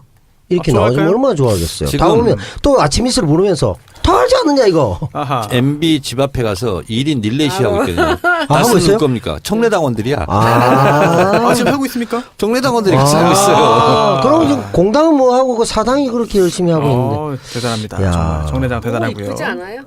21대 되겠네요. 화면에 안 보입니다. 근데 지금 화면을 세월호 왜 안 봐요? 그리고- 리본, 노란 리본. 아니, 근데 그 소리 듣는 분들이 지금 보이시겠어요? 안 보이시죠? 아니 네. 아니 정 의원님 요거 예. 원하면 이쁜 거 줄게. 네. 아주 예쁘죠. 뜬금없이 지금 정말 뜬금없습니다. 국정감사장이 아닙니다. 네. 우리를 교란시키시면 이쁘지 안 됩니다. 않아요? 매우 심하게 이쁜 거로 추정됩니다. 그래서 까만 그 거기에다 노란 한 세월호 가지 리본. 광고 말씀드릴 것은 네, 우리 이제 청래당원들도 좀 들으셨으면 좋겠는데 릴레이 시위를 계속했으면 좋겠고 네. 저도 한번 가려고. 재밌는 하지 일이죠. 마요. 네. 저도 가보고 싶습니다. 과연 MB집이 어떻게 돼 있는지. 왜냐하면 이 다스가 누구 겁니까? 이것이 한마디로 압축 요약된 거잖아요. 저는 그렇죠. 국회의원들도 가야 된다고 생각해요. 다 가야 됩니다. 지금. 그래서 이거 1시간 정도 1인씩 그걸 못 합니까? 이거는 뭐냐면 우리가 촛불 들고 적폐청산 박근혜 퇴진을 외쳤을 때 국회에서는 광장의 언어와 그리고 여의도의 언어는 다르다. 이렇게 얘기한 바가 있어요. 네. 저는 다스는 누구 겁니다. 이 질문은 국회에서 계속 해야 된다고 봐요. 네. 근데 이것은 그냥 시민들이 하는 거고 우리 국회의원들은 하면 안 돼. 이렇게 생각하는 것은 굉장히 잘못됐다. 그리고 청래 당원들만 할 것이 아니라 너나 구분 없이 가서 1인 시위 다 할 수 있어요. 합법적이에요. 할 수 있어야 되고 국회의원들도 가야 되고 그래서 저도 한번 가서 1시간 정도 할 생각입니다. 그 민주노총 같은 경우는 안타까운 게 가서 이제 한국노총을 의용이라고 생각하겠지만 그쪽에서는 그것에 대한 불만이 있겠지만 가서 그 노동자를 대변하는 상징성이라든지 이런 것들을 보여주면서 이렇게 함께 가면서 현 정부가 더 이렇게 노동개혁을 갈 수 있도록 가는 게 좋지. 야 이거 쟤들하고 우리를 같이 불러라고 하면서 싫어하는 건 전 좀 세다고 너무 노사정 좀 그래요. 위원장이 문성현 예. 그렇죠. 예전에 마창 노련. 그럼요. 예. 그분들 노동운동을 잔뼈가 굵은 분인데, 저는 청와대 만찬에, 뭐, 갔지. 다른 이러저런 이유를 뭐 얘기했는데, 좀. 그렇죠. 좀 가지. 좀 그런 생각이 가서 들어요. 훨씬 더 그 노동자를 대변하는 단체로 공인받을 수도 있잖아요. 한국노총보다 더 열심히 하고 기분이 있으니까. 나빴을까? 근데 그 정도 뭐 예를 들어 산별 조직이 있는데 한쪽에 동일한 루트로 해서 쭉 해야 되는데 뭐 격이 다른데 뭐 산하 조직에도 연락하고 막 마구잡이로 연락했느냐라는 건데 그건 조금 궁색하죠. 그런 답변은. 하여튼 또 그러나 우리 민주노총도 좀 지금 욕을 많이 먹고 있더라고요. SNS에서. 근데 아쉽죠. 또 그런 민주노총이 지금까지 또 해온 역할도 있고 그래서 너무 또 이렇게 감정적으로 이렇게 속상하지 않았으면 좋겠습니다. 그러니까 서로. 너무 일방적으로 대통령 왜 곤란하게 하느냐 식으로 너무 일방적인 친문적 발상으로만 접근하는 건 아닌 것 같고요. 그거는 그런 네. 면에서 필요할 네. 것 같아요. 수고 알겠습니다. 많이 하셨습니다. 네. 128회 이쯤에서 마무리할까 생각되고요. 네. 사실 또 저희가 다루려고 했던 그런 주제가 많이 있는데 그 다 안 중에 했습니까? 뭐 중소기업벤처부 장관 홍정학 전 의원 지명된 거 후보자. 뭐 이거 이번에 이번에 뭐 전직 국회의원이니까 뭐 큰 문제가 없지 않겠냐 생각이 되고요. 그런데 또 한 가지 이제 무려 50번째로 검토되는 후보자였다. 그만큼 적임자 찾는 게 어려웠다라는 점. 문재인 정부도 참 일하는 게 쉽지만은 않은 것 같습니다. 뭐 많은 분들의 지지 그리고 후원 성원이 필요할 것 같고요. 홍정하고 뭐 네. 장관하면 잘 하실 거라고. 그렇습니까? 네. 알겠습니다. 뭐 좋은 인사 기대하겠고요. 세상을 바꾸는 정치 수다 팟캐스트 정치 하나에 바꾼다. 128번째 방송 여기서 마치겠고요. 청취해주신 여러분 감사드리고 정청래 의원님, 손혜원 의원님, 난태우 의원님 수고 정말 저도 많으셨습니다. 의원은 아닌데. 의원. 의원입니까? 네. 저 무슨 의원입니까? 의원. 위원입니까? 우원 아니었어요? 우원? 어리석은 사람. 어리석은 구성원. 남태우 우원. 네. 이왕 이렇게 된 거 광고 하나 하겠습니다. 의원. 아까 네. 구본능 총재하고 양혜영 네네. 사무총장 동반 사태를 이끌어낸 것으로 추정됐잖아요. 뭐 거의 될 거라고 보는데 그게 저는 한국 야구에 던지는 두 가지 선물이었다고 봤어요. 손혜원 의원님께서. 긴 겁니까 짧은 겁니까? 짧은 겁니다. 한국 시리즈가 시작됐습니다. 새로운 제대로 된 한국 KBO를 위해서 선물했다고 봤고요. 두 번째는 제가 야구 감독으로 출연한 네. KBS ETV 10월 29일 일요일 밤 10시 40분 드라마 스페셜 슬로우 고대영 체제의 마지막을 알리는 바로 그 드라마 봐주십사 하는 뜻에서 아마 야구계 이거 제목이 이번에 뭐라고요? 슬로우입니다. 슬로우. 예, 좀 느리게 간다. 이게 KBS 2. 예, 남배우 때문에 그거 10월 29일. 네, 몇 시? 19일. 밤 10시 40분 요일은 일요일입니다. 일요일. 고대영 체제의 마지막을 알리는. 네, 참고로 말씀드리겠습니다. 네, 11월 4일, 5일 네, 김어준의 네. 블랙하우스 SBS. 저도 촬영했습니다. 코드 인사입니까? 첫방에? 두바이 팀. 그거. 두바이에서 있었던 일로. 코드 인사 같은데. 10월 5일 날 제 촬영부는 10월 5일 날 11월 5일이겠죠. 11월 5일 날. 떨듯이 떨었던 네. 그 밤들. 네, 그렇습니다. 정 의원님, 남 배우님 활동 더 활발하게 해주시기 기대하겠고 그리고 손 의원님도 남은 국감 후반부 예, 더욱더 열심히 너무 해주시기를 열심히. 기대하겠습니다. 다음 주에 이제 마지막 이제 7분 응선 넘었거든요. 네, 128회여서 마무리하고요. 저희는 다음 주에 돌아오겠습니다. 감사합니다. 네, 고맙습니다. 수고하셨습니다. 고맙습니다.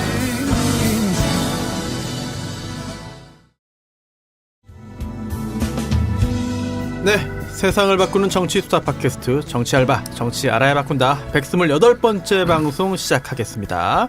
네, 지난 방송부터 약간 이상하네요. 네, 지난 방송에도 나오셨던 이제 그 정청래 의원님 그리고 남태호 배우님 함께 자리하고 계시고요. 안녕하세요. 네, 국정감사 마치고 아주 어렵게 급하게 올라오신 손혜원 의원님도 전주에서 오늘 전라남북도랑 전북대학교랑 다 했는데 끝나고 오늘 뭐 한옥마을이랑 공연도 못 나누는데 이제 끝나자마자 그냥 냈다 차로 왔어. 차로. 얼마나 걸렸습니까? 올라오시는데? 2시간 정도 걸린 것 같아요. 금방 올라오네요.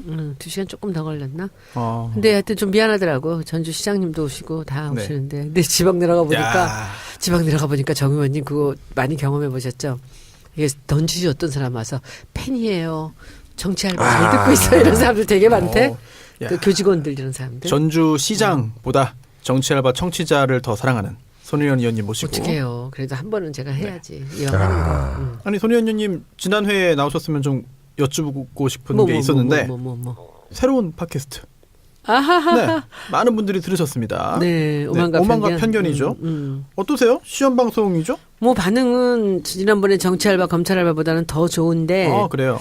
네. 근데 이제 뭐 우리가 지금 그렇죠. 유료로 할 것인가? 저는 유료로 했으면 좋겠다고 생각을 해요. 최종 확정은 안 됐나요? 안 했어요. 이제 그 페이스북 라이브를 3주 해보고 결정하자는데 이제 그 주진영 선생은 유료하지 말자 그러고 최강욱 변호사는 저 하고 싶은 대로 하라 그러고. 근데 제가 보기에 제작하는데 굉장히 수고가 많이 들어가요. 직원들 너무 힘들고 편집하고 뭐 하고 하는데도 또 어렵고 그래서 저는 뭐 유료로 갈까라는 생각인데 수다면 요새 유료 괜찮아요?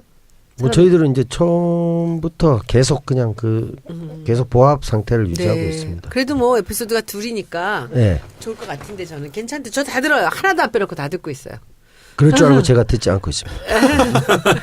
저까지 들으면 너무 큰 성공이 될 것 같아서. 전 생각 중인데 한번 저는 이제 정권도 바꿨겠다가 조금 다른 컨텐츠를 해보고 싶은 게 있어요. 그래서 저는 요새 이거 하고 싶은 건 정치, 경제, 문화. 셋이서 서로 우리는 최강욱 변호사랑 저는 괜찮은데 이거 주진영 선생이 워낙 까탈스럽습니다. 한다 중간에 간둘지도 모르고 그래서 그 비유 맞추고 하는 거 굉장히 힘들어요. 걔 팟캐스트 안 들으니까 욕이나 실컷 해야 되겠다. 누가 그 맞춰주는 역할 하시죠? 제가 하잖아요. 그래요? 그 성질 나쁜 제가. 잘 됩니까? 그래도 저밖에 걔를 핸들링을 못해. 아니 최강욱 변호사 친분이 별로 그렇게 깊지 않나요? 아직까지는 두 분은? 누구랑? 둘이? 네. 최강욱 변호사가 너무 쭈빠야. 쭈빠? 둘을 너무 좋아해. 그러면은 최빠는 아니고요. 아니, 둘이 좋아하는데 최강욱 변호사는 자기가 주 선생이랑 같이 옆에 앉아서 하는 것만 너무 영광이라면서 너무 좋아하는데 그게 맞춰주는 거네요. 가뜩이나 건방지고 거들먹은 아니고 이제 오만하지. 제목하고 맞네요. 네, 오만이야. 그러니까 사람들이 누구든지 다 오만은 주진영이구나. 그러면서 최강욱 네가 편견이냐 이렇게 물어본대요. 그래서 옆에서 비 맞추면서 의원님은 그 역할 맞네요. 오만과 평에서 과의 역할을 하시고 센터네. 뭔가 과는 나하고 제대로 어울리는 하시네요. 것 같아. 맞네요. 그쵸? 근데 주진영 선생 제가 잠깐 보니까 아이러니한 게 유료하는 반대. 네. 광고는 하기 싫대. 그럼 뭐죠? 재능 기부. 그거 어떻게 하냐고 막 그 얘기 하시더라고. 거기다가 요즘 트렌드가 광고 읽어주고 좀 출연진 설명까지 해줘야 아니 그것까지 해야 돼? 8만 그냥 끼워놓으면 되지. 깜짝. 그러시길래 나는 유료화를 굉장히 원하시는구나 이렇게 생각했는데 또 반대로 얘기하시네. 거의 뭐 딸깍발이 선비. 그런데 상당히 그 흥미로운 게 그 지난번 첫 회도 그 경제 관련되는 부분들 우리가 궁금한 부분들을 정말 너무 명쾌하게 좀 다른 각도로 얘기를 해주더라고요. 좀 재밌었고 그래서 반응은 좋았는데 이제 이것을 늘 균형감 있게 나간다는 게 되게 어렵죠. 그래서 뭐 너는 이래라 너는 저래라 뭐 나는 국감 얘기 듣기 싫다 뭐 얘기하지 말자. 그래서 제가 텔레그램에다 뭐라 그럴게. 난 국감 얘기 아니면 할 게 없습니다. 지금 2주째 국감에서만 다 하고 있는데 나는 내 걸 하니까 너는 네 걸 해라. 그러니까 이게 이제 팟캐스트 같은 경우도 사실은 그 독재 유혹에 많이 빠지는 게 민주주의가 그렇게 힘든 거거든요. 특히 이게 수기 민주주의 이런 거 힘들거든. 그래서 독재가 좋기 때문에 그 이 작가 이놈은 모든 프로를 독재적으로 하지 않습니까? 그 독재에 맞들이면 그럴 것 같아요. 그러니까 우리가 또 싸워봐야 피곤하니까 수기 민주주의 안 되거든요. 싸워봤자 못 이기니까. 그러니까 그냥 뭐 목소리도 커요. 그러니까 귀찮아서 그냥 독재 그냥 말도 빠르고 신음하면서 살고 있죠. 들어보면 이 작가가 진짜 똑똑해요. 똑똑하죠. 예, 은행도 잘해요. 아는 것도 너무 네, 많고 진행 잘해요. 너무 잘하고 네. 요새 해보시니까 이 작가 참 잘하는 거 아시겠죠? 저는 예전부터 알았습니다. 네. 근데 이제 그 반대의 경우 한국 정치사에 많았기 때문에 독재자가 똑똑해야 돼요. 독재자가 똑똑 안 하면 이 독재도 제대로 안 돼요. 그래서 예를 들면 그런 근데 거죠. 이 작가는 그 독재도 좀 있고 카리스마도 있고 그렇지만 이 작가는 이타적인 사람이에요. 다른 사람을 위해서 뭘 할 줄 알아서 나는 이 작가는 참 훌륭하다고 생각해. 그 의리가 있죠. 의리 있죠. 끝내줘 네. 진짜. 네, 그렇습니다. 그리고 당당하고 그 이렇게 그런 이 공약했을지라도 다시 한번 국민들에게 물어봐서 그걸 따르겠다 했기 때문에 좀 더 저는 민주주의적인 지도자다. 저는 이렇게 개인적으로 평가를 합니다. 오늘 경향신문에서 첫 수기 민주주의 실험 실제 목격자들의 평가라는 기사가 떴는데요. 대체적으로 이 수기 민주주의가 첫 번째 시도였는데 대체적으로 잘 됐다 하는 것이 경향신문의 기사 제목인데요. 여러분들이 한번 참고해 보시기 바랍니다. 첫 수기 민주주의 실험 실제 목격자들의 평가는 해서 네. 오늘 기사가 떴는데요. 대체적으로 긍정적인 평가를 하고 있습니다.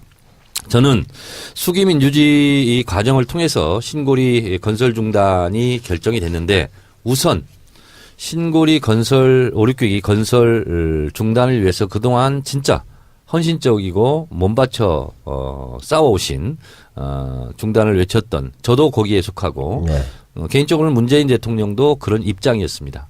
그분들이 좀 허망함, 허탈함 이런 것이 있을 것 같습니다. 그래서 그분들께 심심한 위로의 말씀을 전해드립니다.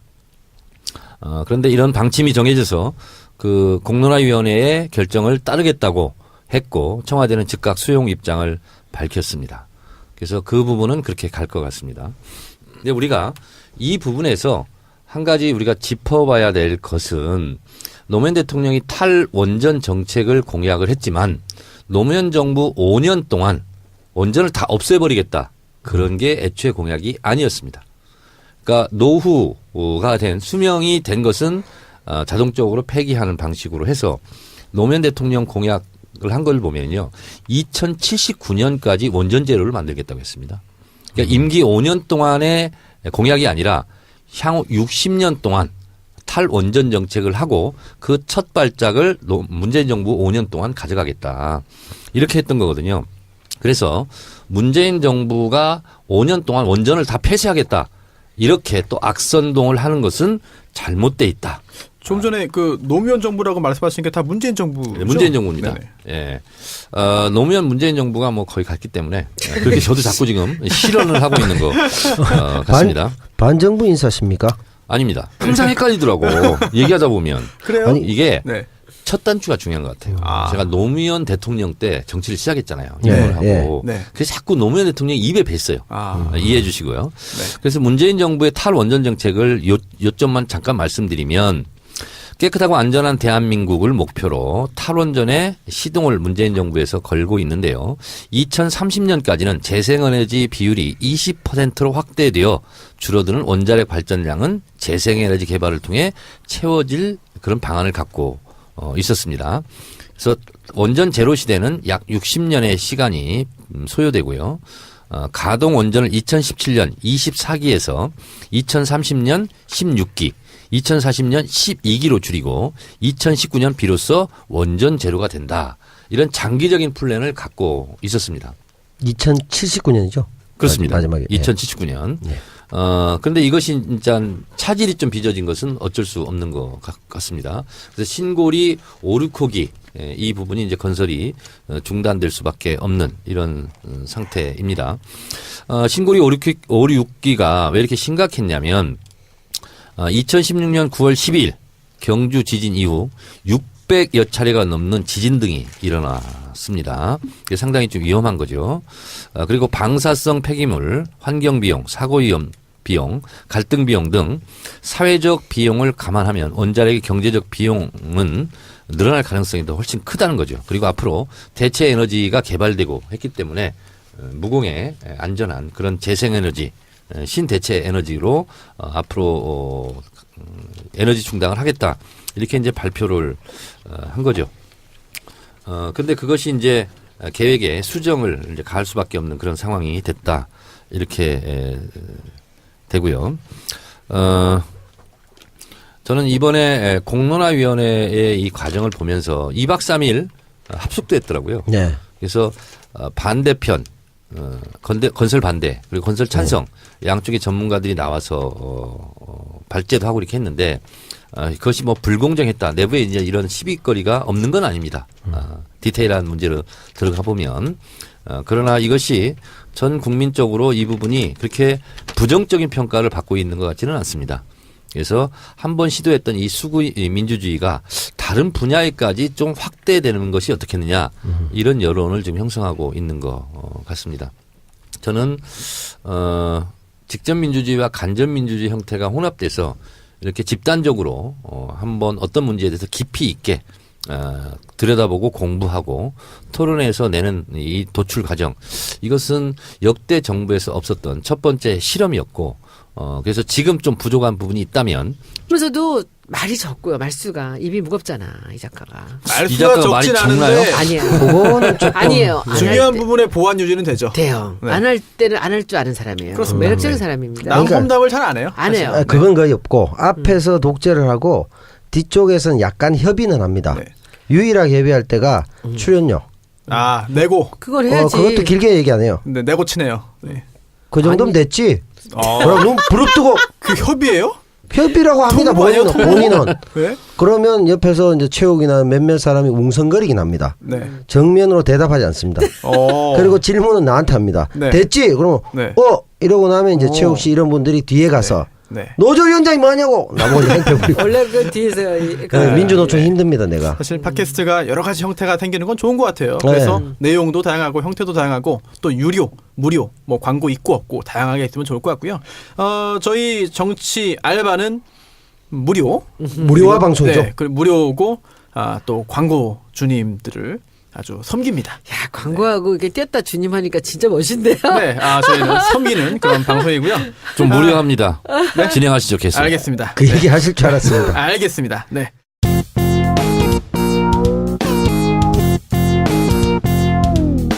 정청래 키워드 분석. 정청래의 키워드 분석. 지난번에는 네이버였고요. 이번 주 수기 민주주의. 네, 수기 민주주의. 네. 제가 판도라에 오랫동안 출연하다 보니까 이제 준비를 하기 시작했어요. 그래서 그건 참 좋은 일이네. 정치 알바도 준비를 그동안 안 했다가 그렇죠. 제가 준비를 잔뜩 해왔어요. 혹시 판도라 준비하고 같은 건 아닌가요? 그런 거 아닙니다. 네, 다행입니다. 네. 저도 요새 손변이 하면서부터 준비를 좀 해야 되겠다는 생각을 했잖아요. 근데 통상적으로 준비와 결과 성과는 비례하지 않는다는 것 잘 아시죠? 네, 그렇습니다. 네, 오늘 한번 기대해 보겠습니다. 예상치 않게 준비하면 꽉 날 때가 되어 있어요. 근데 그게 더 어제 많아요. 판도라의 그 노무현 대통령의 그 성과에 대한 건 기가 막혀서 그 준비 안 하신 거예요? 다 외우고 있었던 거죠? 그럼 뭐 다 알고 있는 거죠. 그건 준비했다기보다는 준비된 출연자였죠. 이미 준비가 돼 있는. 언젠가는 한번 WF 국가 경쟁력 지수는 내가 써먹어야 되겠다. 벼르고 있었어요, 언젠가는. 근데 여기서 써먹으셨구나. 어제 되게 멋있었어요. 근데 이제 시간 관계상 못 써본 게 있어요. 주가 지수. 주가. 노무현 대통령 때 가장 많이 뛰었습니다. 네, 맞습니다. 다음 주에 가서 하세요. 그거 못 놓쳤는데. 아니, 다시 그런데 한번 그 얘기하겠다고. 흐름상 맞을 때가 있어요. 다음에 또 뭐라고 하면 종합 주가 지수. 를 가지고 한번 또 읊어보고 외환보유고도 있고요. 그다음에 뭐 고용률 뭐 이런 거 있잖아요. 사실 그렇게 지표 갖고 얘기하는 게 최고입니다. 네. 그렇죠? 하겠습니다. 수기민주주의. 네. 수기민주주의. 영어로 Deliberative Democracy. 네. Deliberative. 네. 네. 그렇고요. 심의 민주주의라고도 불립니다. 다 아시겠지만 수기 민주주의는 직접 민주주의와 간접 민주주의가 혼합된 형태이고요. 우리가 보통 투표, 여론조사와는 달리 심층적으로 어떠한 부분을 심도 있게 토론하고 그래서 결론을 내는 건데요. 그 결론을 내에 있어서 합의가 되지 않으면 표결하는 걸로 이렇게 돼 있습니다. 수기 민주주의라는 용어는 조셉 M. 베세트라는 학자가 처음으로 사용했는데요. 1980년에 저술한 수기 민주주의, 공화정부에서 다수 원리라는 책에서 처음으로 등장한 용어입니다. 이 부분에 대한 수기 민주주의에 대한 권위자라고 그럴까요? 학문적 업적을 남긴 분은 제임스 피쉬킨이라는 분인데요. 15년 이상 수기 민주주의의 실천적 이행을 이분이 설계했고 연구해 왔던 분입니다. 이분이 얘기하는 5가지 갖춰야 될 조건이 있습니다. 그 5가지 조건을 이번에 신고리 5, 6기 수기 민주주의 과정 속에서 잘 지켰느냐 하는 부분에 대해서 여러 가지 평가가 있습니다. 제임스 푸시킨 미국 스탠퍼드 교수가 제시한 5가지 조건은요. 정보의 충실성, 주장의 균형성, 참여자의 다양성, 토론의 평등성, 주장의 설득력 등을 가지고 이 수기 민주주의 이 과정이 잘 됐느냐 못 됐느냐 이렇게 평가를 합니다. 잘 아시겠지만 신고리 5, 6호기 공론화 추진위원회에서 채택한 방식이 수기 민주주의인데요. 네. 19% 차이로 신고리 5, 6기는 건설을 중단하는 걸로 이렇게 결론을 내렸습니다. 19% 포인트 차로 그렇게 됐습니다. 근데 우리가 이 부분에 대해서 한 가지 바라봐야 될 관점은 문재인 대통령은 신고리 5, 6기기 건설 중단을 공약했습니다. 그렇죠. 그래서 일각에서는 공약을 파기했다. 네. 이렇게 얘기하기도 합니다. 다른 대선 주자도 유사한 공약이 있었죠. 그렇습니다. 그런데 문재인 대통령은 자신이 좀 더 보완해서 이렇게 국가 정책을 갈등을 유발할 수 있는 정책 같은 경우는 이렇게 합의해 나가는 과정이 앞으로 필요하지 않겠는가. 이것이 숙의 민주주의이면서도 성숙 민주주의 아닌가 그런 생각을 해봤습니다. 네, 말씀 잘 들었고요. 저도 굉장히 긍정적으로 지금 지켜봤는데 남배우님 하나 좀 질문 드릴까요? 궁금한 게 있습니다. 네. 이번에 사실 그 원전 관련해서 찬성하는 분도 계셨고 네. 또 반대하는 분도 계셨습니다. 뭐 팽팽했죠. 처음에 시작할 때. 그런데 결국 이 수기 민주주의 절차를 거쳐서 나온 그 결론에 대해서 과연 그 반발이 없었는지 뭐 그 부분에 대한 여론은 어땠는지 좀 궁금하네요. 반발은 충분히 있었고요. 그 그런가요? 이후에도 탈원전에 대한 것들을 꾸준히 얘기하겠다고 얘기했고, 뭐 그건 당연히 이제 소신이고 정책적으로도 맞다고 판단하신 분들은 계속적으로 이제 탈원전 해야 된다 얘기를 하실 것 같은데, 네. 앞서 말씀하셨듯이 우리가 실험해 보지 못했던 그 민주주의적 절차나 과정을 통해서 그 문재인 대통령도 자신 입장과 반대되기는 하지만 어쨌든 이런 과정들을 통해서 우리가 한층 성숙해졌다. 이런 부분은 굉장히 큰 성과 같아요. 그래서 오히려 이 원래 굉장히 반대했던 분들 입장에서도 좀 서운하지만 네. 이 참 성숙한 이런 네. 그 수기 민주주의 과정을 이 정부가 도입했다는 것에 대해서는 칭찬하는 것 같아요. 네, 결국은 뭐 모두가 인정할 수 있는 결론이었다라는 그런데 이제 점에서 네. 아쉬운 건 이런 부분이 있죠. 아무래도 네네. 이제 원전을 개발하고 원전을 만들고 이런 부분들이 훨씬 더 여론을 많이 장악할 수 있고 전문성도 많이 갖고 있고 뭐 이런 여러 가지 부분들이 있기 때문에 이런 그 얘기를 할 때 상대적으로 여러 가지 그 대응 논리나 과학적 분석이나 이런 부분들에서 조금 기울어진 게 아니냐 이런 얘기는 있을 수 있다고 봐요. 그래서 향후에 다른 문제를 논의할 때도 충분히 그런 조금 네. 이해될 수 있을 정도의 균형을 좀 맞춰주고 이렇게 결론이 난 다음에 네. 더 성숙하지 않을까. 아무래도 이쪽은 원전에서 너무 많은 연구를 하고 이제 네. 여론을 장악하고 어느 정도 나왔기 때문에 네. 좀 시민단체나 이쪽이 좀 불리하지 않았나 이런 부분이 있는 것 같아요. 손 의원님 일단 이 수기 민주주의 방식에 대해서는 뭐 긍정적으로 보시나요? 원래 문재인 대통령 이런 사람이에요. 많이 듣고 그리고 들어줘요. 그리고 자기가 보기에 아니라고 생각하면은 네. 단호하게 얘기를 하고요. 그렇다고 생각하면 자기 생각을 바꾸거든요, 그분이. 박원순 시장도 서울시 행정에 좀 상시 적용하겠다라는 말도 했네요. 그거 아무나 할 수 있는 게 아닙니다. 누가 이거를 또 추진하고 누가 이끌어 나가냐에 따라서 이게 저는 다를 수 있다. 사실 이번에 이 탈원전으로 이 일을 시작할 때 저는 내가 문재인 대통령이 원래부터 아주 오래 전부터 이 사람은 원전은 아니다. 이걸 인간이 원전으로부터 벗어나야 된다라는 아주 투철하신 분이거든요. 근데 만약에 제가 이쪽에 관련됐다면은 어떤 수를 써서라도 저는 메르켈 같이 그냥 전면 지금부터 아무것도 안 만들고 하나씩 없애가 나가는 걸 했을 거예요. 그리고 그랬을 텐데 문재인 대통령도 그런 생각을 갖고 있는 분인데 근데 지금 이제 반대하는 사람이 너무 많잖아요. 근데 반대하는 사람 중에는 뭐 전기가 모자란다 뭐 이런 얘기들도 있지만 사실은 이 원전이라는 게 그 산업에 굉장히 여러 이 이익단체들이 있다는 거죠. 관련되는 하여튼 그쪽에 뭐 전도 아는 분들이 많은데 뭐 비리도 많고요. 네. 근데 이제 이것이 없어졌을 때는 뭐 많은 사람들이 손을 놓게 되는 부분들이 있으니까 더 이제 자유한국당 같은 데서는 그쪽 사람들이 또 그쪽으로 많이 붙어 있고 그런데 저는 이 상황에서 문 대통령이 여기서 딱 접었을 때 저는 이거 너무 잘하는구나 하고 생각했던 게 다음번엔 더 강하게 못하게 할 거거든요. 그리고 이번에 이 수기민주주의의 결과는 다음번에 사람들의 마음을 굉장히 많이 돌릴 거라고 저는 생각합니다. 이게 굉장히 재미난 게 신영복 선생님 있잖아요. 네. 돌아가신 우리 이제 2주기 가까우네요. 신영복 선생님이 감옥에서 나와서 그 결혼을 해요. 나이 40이 넘어서 아들을 하나 낳아. 근데 그 아들이 뭐 굉장히 공부도 잘하고 책도 많이 보내었는데 얘가 이제 뒤늦게 지금 나이 어리죠 아주. 얘가 사회계열 서울대를 들어갔어요. 네. 수시로 들어갔는데 1년도 안 다니고 학교를 그만두고 다시 시험을 봐서 원자력공학과를 간 거예요. 그래서 왜 거길 갔냐 했더니 자기가 사회계열 다니다가 자기 뜻이 다른 원전에다 둔 거예요. 그래서 얘가 가면서 뭐라 그랬냐면 원전을 해체하는 사람이 있어야 된다. 이 기술자가 있어야 된다. 그쪽으로 갔어요. 지금 이제 박사과정이 있어요. 근데 진짜 신영복 아들답죠. 대단하네요. 네, 그러니까 사회계열을 들어갔다가 이 원전 사고가 나고 막 이러는 걸 보면서 내가 원자력공학과 가서 이걸 해체하는 기술자가 되겠다라고 갔어요.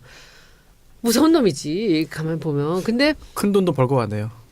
그러니까 네. 그래서 저는 이 문재인 대통령이라는 사람이 이 할 만한 일이에요. 그리고 이 숙이라는 거에 숙자가 읽는다는 거잖아. 먹을 때가 돼서 떨어지는 거거든요. 네. 그렇죠. 그러니까 그리고 의자가 이 의로울 의자 앞에다가 말씀 언변이 붙으면 국회의원들 의잖아요. 토론하는 사람들이거든.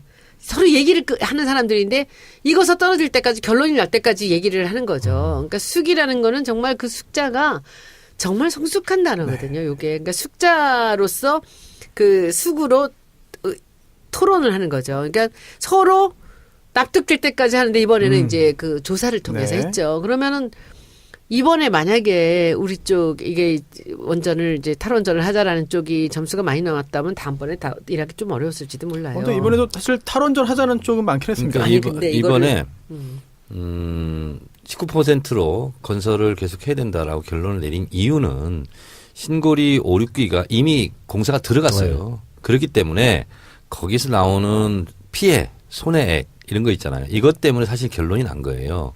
다만 이미 시작한 거니까 중단하는 데는 피해가 너무 크니 손해가 너무 크니 일단 가자. 그러나 탈원전 정책은 맞다.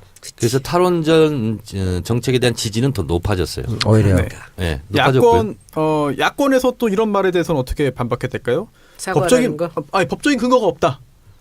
이 수기민주주의 뭐 다 좋다. 그런데 이걸 가지고 해가지고 일단 멈춰놓고 이걸 통해가지고 의사결정하는 게 뭐 법적인 근거가 있냐? 사과해라. 라고 말을 합니다. 네. 걔들 말은 들을 거 없어. 네. 이것은 정부의 정책으로 충분히 할 수 있는 거죠. 우리가 법으로 하지 않고 대통령 시행령으로 하는 게 굉장히 많습니다. 그렇게 이해를 하시면 좋을 것 같고, 그래서 문재인 정부는 방향을 선회했습니다. 원전을 짓고 수출하는 걸로 돈을 벌지 않고 앞으로 해체하는 걸로 기술을 전환을 하겠다. 네. 그래서 해체 기술도 수출할 수 있지 않습니까? 예. 전 세계에 퍼져 있는 원전을 해체하는. 그런 면에서 본다면 신영복 선생의 아드님은 아주 잘 간 것 같아요. 지금 어린 나이. 그게 그 손변이 얘기하신 네. 돈도 많이 벌겠네라는 말이 맞네요. 아니 많이 벌 것 같아요. 그런데요, 그 네. 세계에 몇 명 있겠어요? 또 많이 벌어야죠. 오, 예, 정말 좋네요. 그 미래를 예측해가지고 한다면 좋은 일일 뿐만 아니라 돈도 많이 벌면 얼마나 좋겠습니까? 그렇죠. 그리고 아까 잠깐 나온 얘기 같은데 이제 전력 수급 같은 거 얘기하고 그러는데요. 네네. 전력 예비율이 120%가 넘어버렸습니다.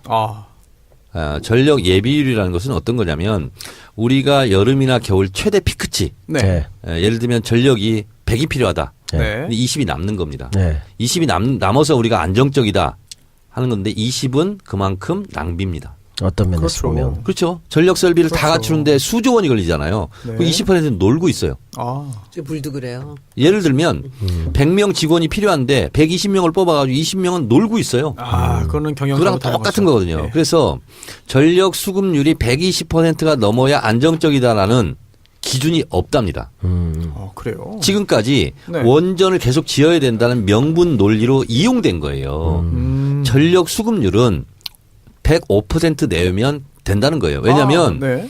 제일 전력량이 많았을 때보다 5%가 많은 거예요. 그러니까. 그럼 평상시는 안정적이지 않습니까? 그렇죠. 그래서 전력 거래소장을 했고 현재 IAEA 네. 자문위원도 했던 국제 원자력 기구인가요? 그렇죠. IAEA. 그 아주 된가요? 김영창 교수가 이런 사실을 처음으로 지금 얘기하고 있죠. 이번에 그 수기민주주의 그 발표한 사람 누구예요? 김지영 전 대법관이요? 전 대법관. 멋있더라. 예, 그 노동법 관련해가지고 멋지더라. 전문가고. 제가 볼 때는 좀 뭐랄까 비디오적으로도 굉장히 멋있어가지고. 아니 목소리랑 이런 네. 톤이랑 이런 게 마치 지난번에 그 탄핵 의결? 탄핵 네. 의결했을 때 그 이정미 법관 네네. 같은 식으로 남자 그런 버전인 것 같은데 30년 멋있었어요. 후에 멋있었어요. 손수 변호사도 그런 역할을 하면 잘할 수 있어요. 더 잘하지 그 정도는 더 네. 낫지. 비주얼 그러니까. 되고. 갑자기 아, 그건 말도 안 되는 네. 소리 같아. 그죠?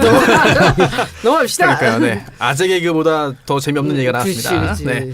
아, 이게 근데 만약에 이 의제 말고 뭐 다를 수 있겠지만 예를 들면 뭐 친일파 문제나 뭐 뜨거운 거 있잖아요.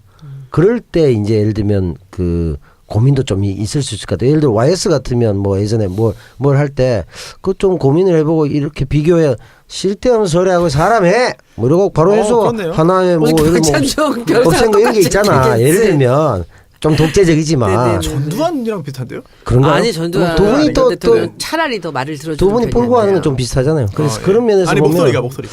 아 그런 면에서 고민도 조금 있을 수도 근데 있을 것 같아요. 제가 요새 이상하게 제가 문바 같은 이상한 티를 내는데 누가 봐도 그런데 그건 뭐. 근데 옛날에는 별로 티 나요. 티 나요. 근데 이게 왜냐하면 편을 좀 들어줘야 되는 거. 딴 사람들은 그 어린 시절에 이 사람의 성향을 잘 모르잖아요.